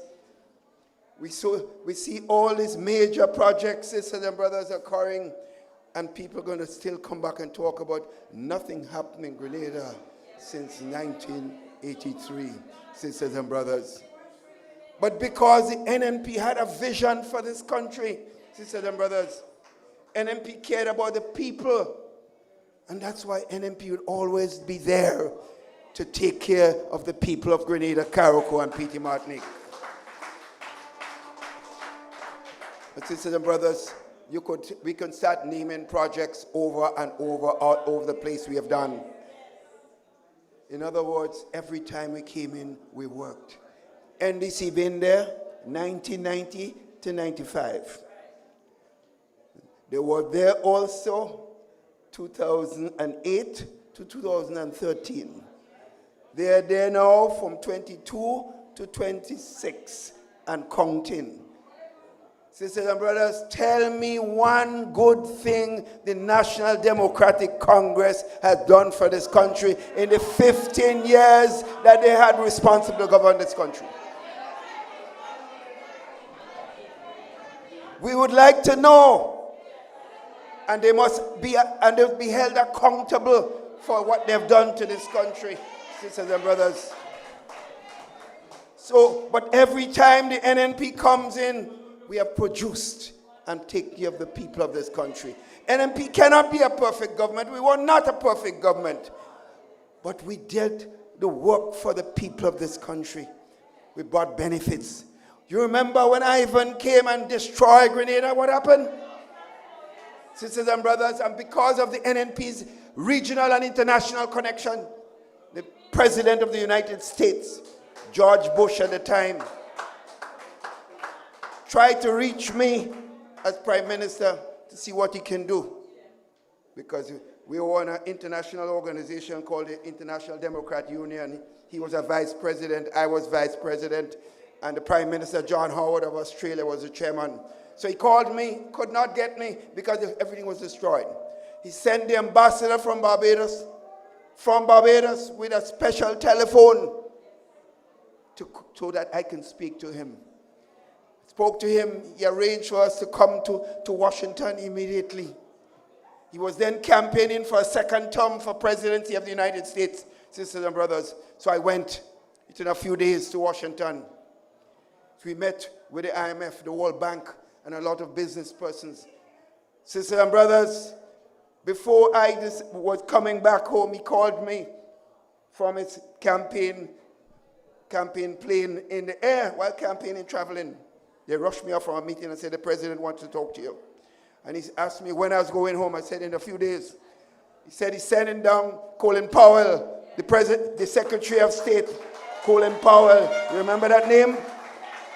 Colin Powell landed in Grenada a day after I came back. And the afternoon, he spent the whole day with me. He didn't leave my side for the whole day. And they left in the afternoon, late afternoon. The next day, the President of the United States sent down $50 million for the people of Grenada, Carriacou, and Petit Martinique. You think NDC could get that, sisters and brothers? If NDC was in our place, as Brother White said, crapo, smoke with pipe. Because the NNP had the international regional connection. We didn't used to go to Dubai. If we go to Dubai, it's to collect things for Grenada. Not to travel to Dubai and come back empty-handed, spending the taxpayers' money. And that is a serious thing. We did all that work, brought back the country after Ivan, sisters and brothers.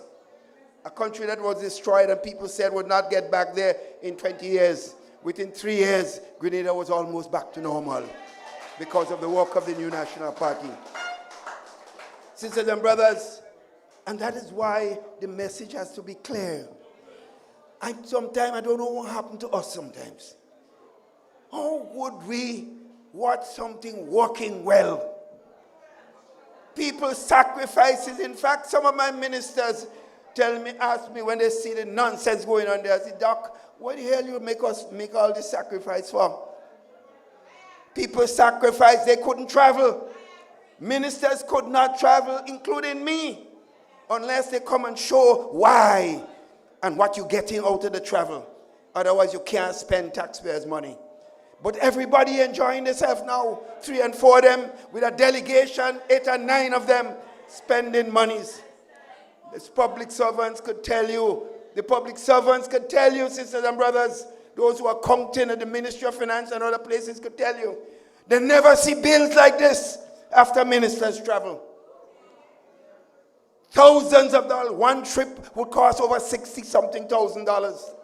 I never spent a tent more than $15,000 on any one trip in our country, sisters and brothers. But they're enjoying themselves at the expense of the taxpayers. That's why they could do what they want.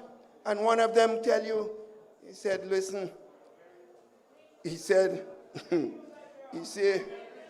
win, lose, or draw, he said for a life.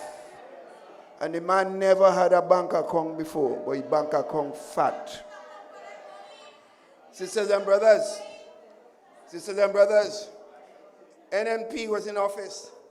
There were all kinds of allegations against me and the government. And I always used to tell them, if money was my problem, I would have stayed in the United States, because I was well set financially in the United States. I always tell them this. But they made allegation to the point, some of them, people believed it. Briefcase, you remember that nasty, dirty piece of work? And some of them who were spreading the propaganda, spreading all the nasty lies against me. And I'm a forgiving person. I even forgive some of them and brought them in NNP, and today they're gone and making noise again. Making noise again, sisters and brothers, and talking about they care about Grenada, Carriacou, and P.D. Martinique. They care about themselves and their ego, not the people of this country. So, sisters, what did I do? I set up a commission of inquiry against my own self. You remember that? I set up a commission of inquiry against the only government ever in the country that ever set up a commission of inquiry against itself was the government led by me and that of the new National Party. So all the people that were making all the accusations against me, the commissioners, the judges, called them to come and give evidence. Nobody come. Nobody come to give evidence. And we had people who came forward and gave evidence, and the reports were written. Before that, commission of inquiry was set up again by the Blaise government against me as a minister of government. When the report came out, not a damn word you could hear. They couldn't find one evidence of wrongdoing. I say to the new team of the new National Party that will be going into government soon, you must investigate the criminal behavior of those people in office. You must investigate, because I would be a loud voice in saying the same way I had an investigation in my own government and other government investigated against me. Please bring it forward. Let us know what is happening to the taxpayers' resources. So friends, I'm making the point that we did work for the country because we care about our country, not ourselves. So what happened? We knew sports was important for the youths of our country and the development of our country. So what we did, we got help from the Chinese government. They built 2 stadia, sisters and brothers, for us. 2 stadia, sisters and brothers, that we could hold international cricket, international athletics, and so on. Because you know something, sports has always been the love of mine. Even now, why now that the T20 World Cup is on, don't invite me to nothing until that game finish. Tomorrow, West Indies playing, I can't come to no meeting until the game finish. Because I'm a fanatic. I plead guilty. So we did that, sisters and brothers, because we cared. But you know what? I don't boast, and I don't like to boast. But let me tell you, I was captain of the Windward-Leeward cricket team. I was captain of Grenada cricket team. I played Windward Island cricket. When I went to Barbados to study, while studying at Keyville, I was brought in by Sir Everton Weeks, who know the famous one of the 3 W's. Those of you too young to know about that. Warrell, Weeks, and Walcott. Brought me to Empire Club, and I played first division cricket with people like Charlie Griffith, Royal Branca, Seymour Nurse, and others. I played cricket there. So when I came back home, we established what we call a Prime Minister 11 or ex-National 11. You think somebody come and tell me, let we go and do ice skating as a sport, and I go put that on video, and a man announcing, and all kind of stupidness. Me, I ain't going there. I never play that. So when I see Deacon bowling,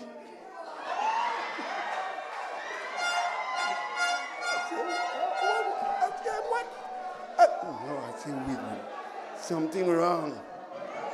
Something wrong. I say, I say, this guy had no shame, you know. The band bowling there, that's the wicket here. The ball going in the covers. The ball going in long leg. You know what long leg is? Long leg is down there. And the wicket there. I say, Lord, that's how the man run in the country, you know. That is how he run in the country. What he should do for the country, he always here, he always there. In Dubai, he all over the place. No wonder why the fishermen can't get no results for the problems they're having, because he's never here in Grenada, Carriacou, and Peter Martin. So friends, the point really is this, and that is where I want to end tonight. Every time we got into office, you could see the results of massive projects and activities. That is a fact. And right now, we have some new faces taking the mantle going forward, because nothing in life can last forever. But we also have stalwarts directly on the team. Brother Dabrio was there with us, well-trained within the new National Party to help continue the work of the NNP. Sister Kate Lewis spent 2 terms already with the NNP. And Sister Emmeline Pierre been there for over 20 years with the NNP. And those of us soldiers are still there to provide advice and support to the team going forward with the NNP. Sisters and brothers, you don't find I look good enough to continue to help? Tell me, you don't find? Well, I ain't no blue and white socks. I have a black socks on me. So I don't put on them kind of socks, because you know how straight as arrow. So just remember that. And just remember, you have a team ready to work. They sharpen the pencil and they're ready to get to work. You have some characters in government parading with the people's resources. The $500 million we left there, when that money was in the treasury, ready to do extra work. We had over 6,000 people on the roads working, paying them over 5 fortnights. Money's in the hands of poor people, all the shops in the country buzzing, people all over the place doing work, because money spreading on the ground. Today, drive through Grenada and you can't see nothing. All shops, everybody look like if every funeral we go into in the country today. So sisters and brothers, you know what you have. They used to say that. You know what you have in government. You know what you have in the NNP. And you don't know what you will get when you go and vote. If you vote, don't vote for the new National Party. So I urge you to support Emmeline Pierre and the new National Party's team. Because I know she has a collective group of people with talent, capability, honesty, and integrity to run Grenada, to make the grandfather of the party proud. Thank you and good night. This one dedicated to all Grenadans. Yeah, man, wave your hands. Hey, hey. NNP, we're marching on to victory.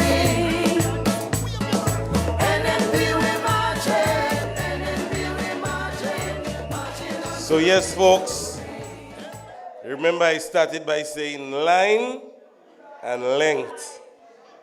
I find that is a yorker.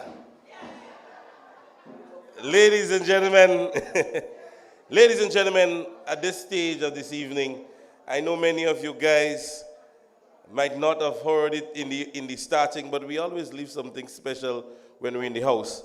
And this evening, I know it would be impromptu for the individual, but ladies and gentlemen, I want to recognize among us our parliamentary representative for St. Mark's. Ladies and gentlemen, if you can dearly stand Dr. Clarice Modeste Cohen and give this wonderful lady a hearty round of applause for having served St. Mark's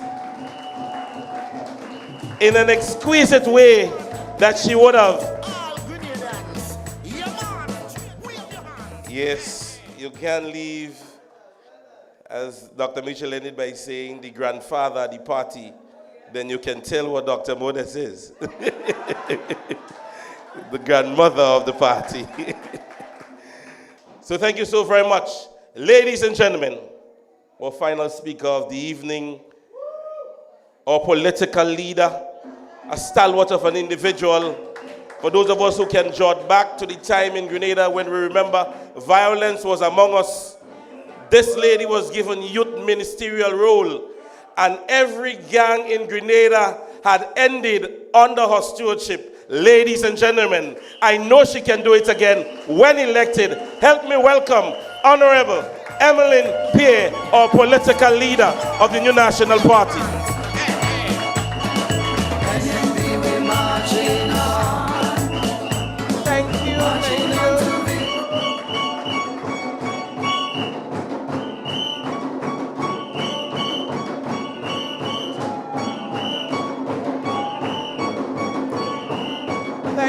Thank you, thank you, thank you.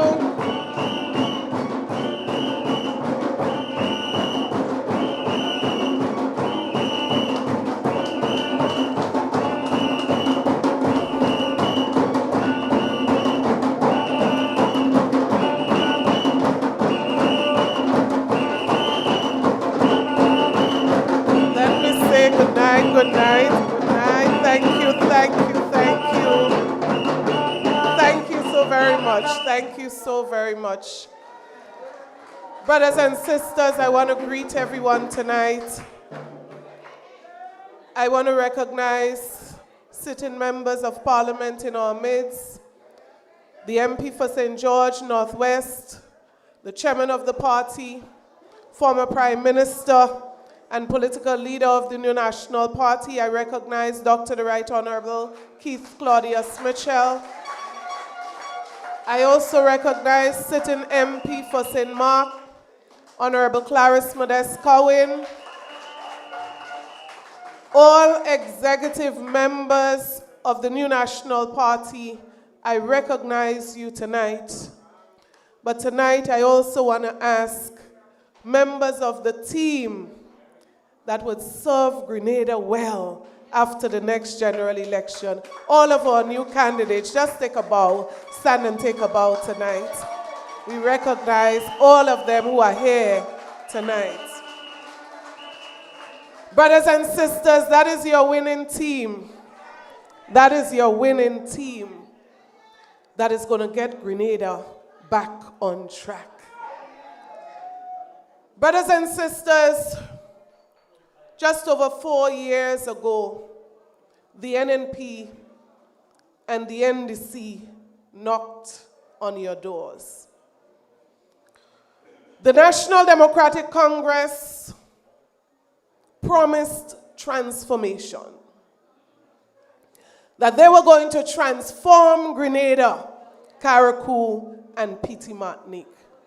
My first question is, when last did you hear them talk about transformation? When last?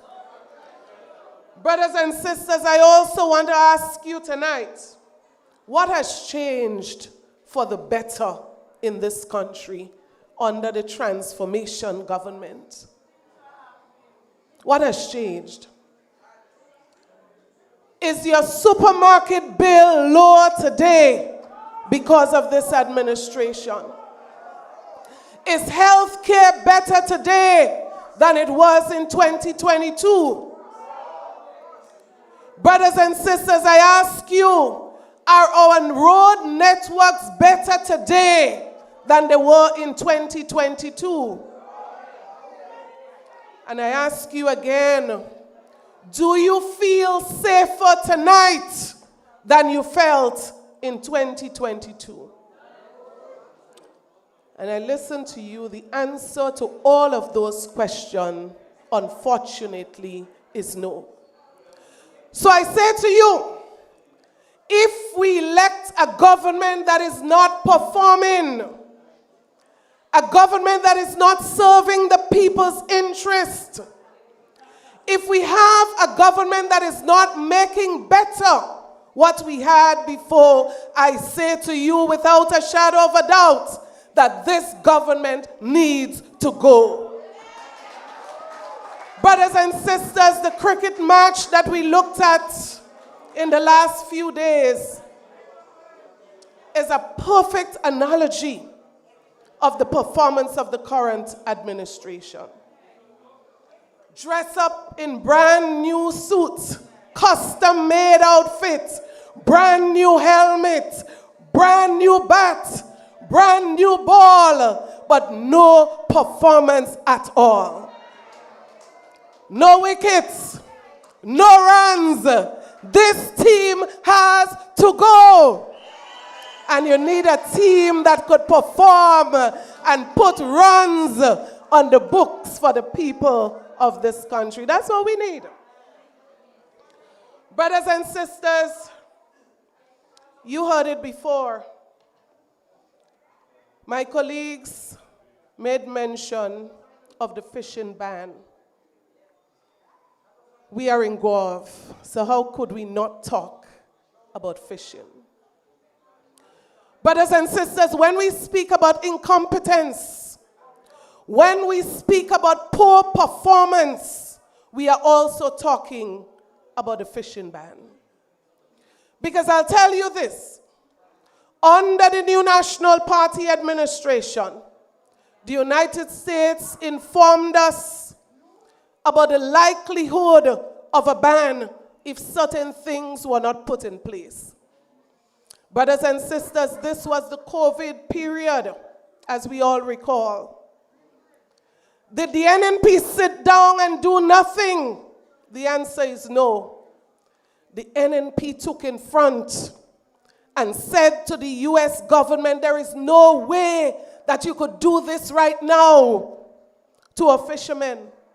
We cannot survive if you impose a ban on us at this time. Could we get some more time to address this matter? It is the work of the NNP that resulted in an extension of the time that was given till 2025. Brothers and sisters, when we speak about non-performance, when we speak about incompetence, we are speaking about a government that came in 2022 and waited till 2025 and then turn around and blame the NNP for doing nothing. Brothers and sisters, this reminds me of a case of a person giving someone a brand new car with the keys to drive that car. And they hold the keys sitting in the driver's seat and they will not start the car. They will not press the gas, and so they're not moving. That is the kind of administration that we have, sitting there just blaming the NNP for everything. How could you blame the NNP after you've had 4 years? We requested an extension. You benefited from that extension from 2022 to 2025, and you did nothing but to blame the NNP. Well, I tell you, brothers and sisters, this blaming game will only lead to one thing: the return of the new National Party to manage the affairs of this country. Brothers and sisters, we understand some $50 million in revenues from this industry. How could any government sit down for 4 years and not do anything serious to ensure that this ban was not implemented. Brothers and sisters, right now, there are fishermen who cannot pay their mortgage. There are fishermen who cannot afford to continue to pay for their children in universities. There are fishermen who are struggling right now to put food on the tables of their families because of this ban. And so tonight, I say to you, big men, take responsibility. Big women, take responsibility when things go wrong. In leadership, leaders must take responsibility when they fail. And I say this government has failed to take responsibility where it needs to. So they throw all kinds of fancy names. The blue economy. They establish a new ministry, the blue economy. They hired a new PS in that ministry. Brothers and sisters, guess what? They budgeted $36 million under this new ministry. And I ask you tonight, why? Why in 2026 we have fishermen who lost their boats? Fishermen who are affected by Hurricane Beryl. Where did this $36 million go? How come they did not benefit? Brothers and sisters, our fishermen who have no source of serious income at this time, where is the subsidy? Where is the financial assistance to help them and their family? I challenge our government to pay attention to the fishermen of this country who risk their lives every day to feed us. I challenge this administration. The NNP has done so much in this area, building facilities, fish markets, providing support to fishermen, training, equipment. We've done it. And all we are saying to this government, continue to build on the legacy of the new National Party. Brothers and sisters, I quickly turn to highlight to us tonight what I consider to be the biggest issue affecting people in every constituency across this Grenada, Carriacou, and Petit Martinique: the rising cost of living. Brothers and sisters, it is skyrocketing. It is stifling families. And unfortunately, we are not hearing the voice of the people who should be speaking to us on this matter. So people who cannot afford to buy basic medication, people who cannot afford to put a basic meal on the tables for their families, I say to you tonight, our hearts are heavy, not just because of the crisis, but because there are no serious answers to the problems that these people face. And that is why tonight, brothers and sisters, I want to challenge this administration. Because you see, when the NNP was in office, there were measures that were taken. There were things that we did to cushion the effects for single mothers, for farmers. Our social workers, brothers and sisters, were empowered to assist on the ground. Tangible things were done. Reduction in the cost of electricity. Brothers and sisters, measures taken to ensure that our people were supported in this crisis. And that is why tonight I challenge this administration. This is a challenge. 1, review the price control list in this country. If you go to the supermarket, far too many basic items, the price just keep going up, astronomically so.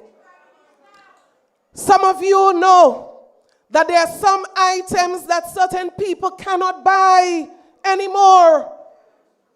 You ask an average family to buy a pound of turkey wings and they will tell you no. Brothers and sisters, turkey wings went from $4.50 and it's all the way up to $10 today. Brothers and sisters, look at the price of sugar. You go to buy a pound of sugar and you're paying literally $2.50, $2.75 in some places. And our government was reckless enough to add VAT on sugar. Where is the heart of this administration? Brothers and sisters, water is supposed to be an essential service, the provision of water. And that is why our administration kept the cost of water at minimal, even if the cost of providing the service was going up. There was a reason. Imagine an administration coming in, imposing a levy on water. And I'll tell you what, some of the people who get disconnected cannot even afford to pay the reconnection fee because of the new policies of this administration. So I challenge them to review the price control list. We need to have some more price control on items in the supermarket, on medicine, brothers and sisters. But I challenge the government, remove the levy that you placed on water and remove those unnecessary charges that is making it difficult for poor families to have running water in their homes. I challenge the government, remove the VAT on electricity and drop some of the non-fuel charges to make it more affordable for our families. And I say to the government, go one step further and establish in our communities some solar farms so families who cannot afford Grenelec connection do not have to worry about powering their homes.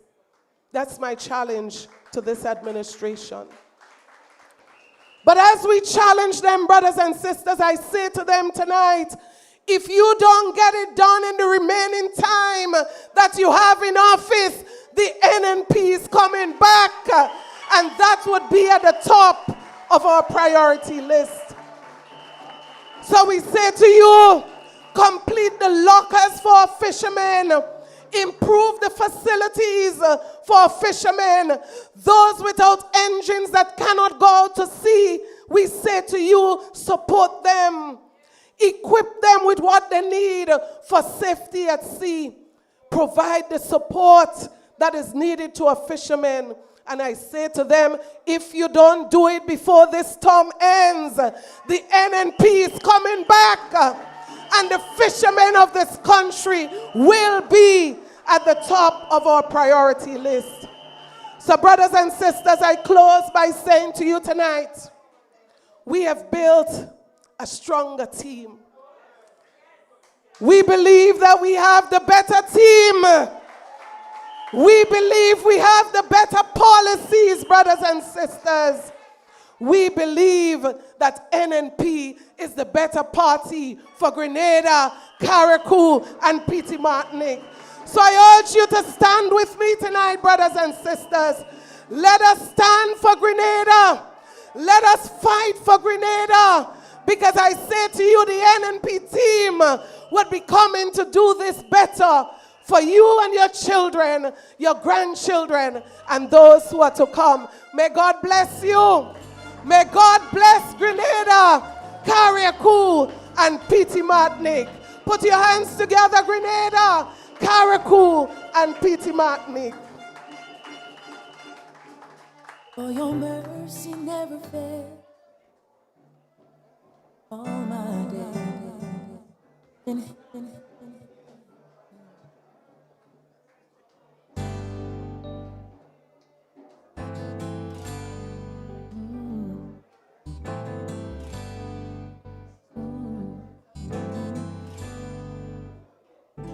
I love you, Lord, for your mercy never fails. towards me. All my days I've been held in your hand. From the moment that I wake up until I lay my head, oh, I will sing of the goodness of God. All my life you have been faithful, and all my life you have been so good. Yes, every breath that I make, oh, I will sing of the goodness of God. You know I love your voice, for you have led me through the fire in darkest nights. You are close like no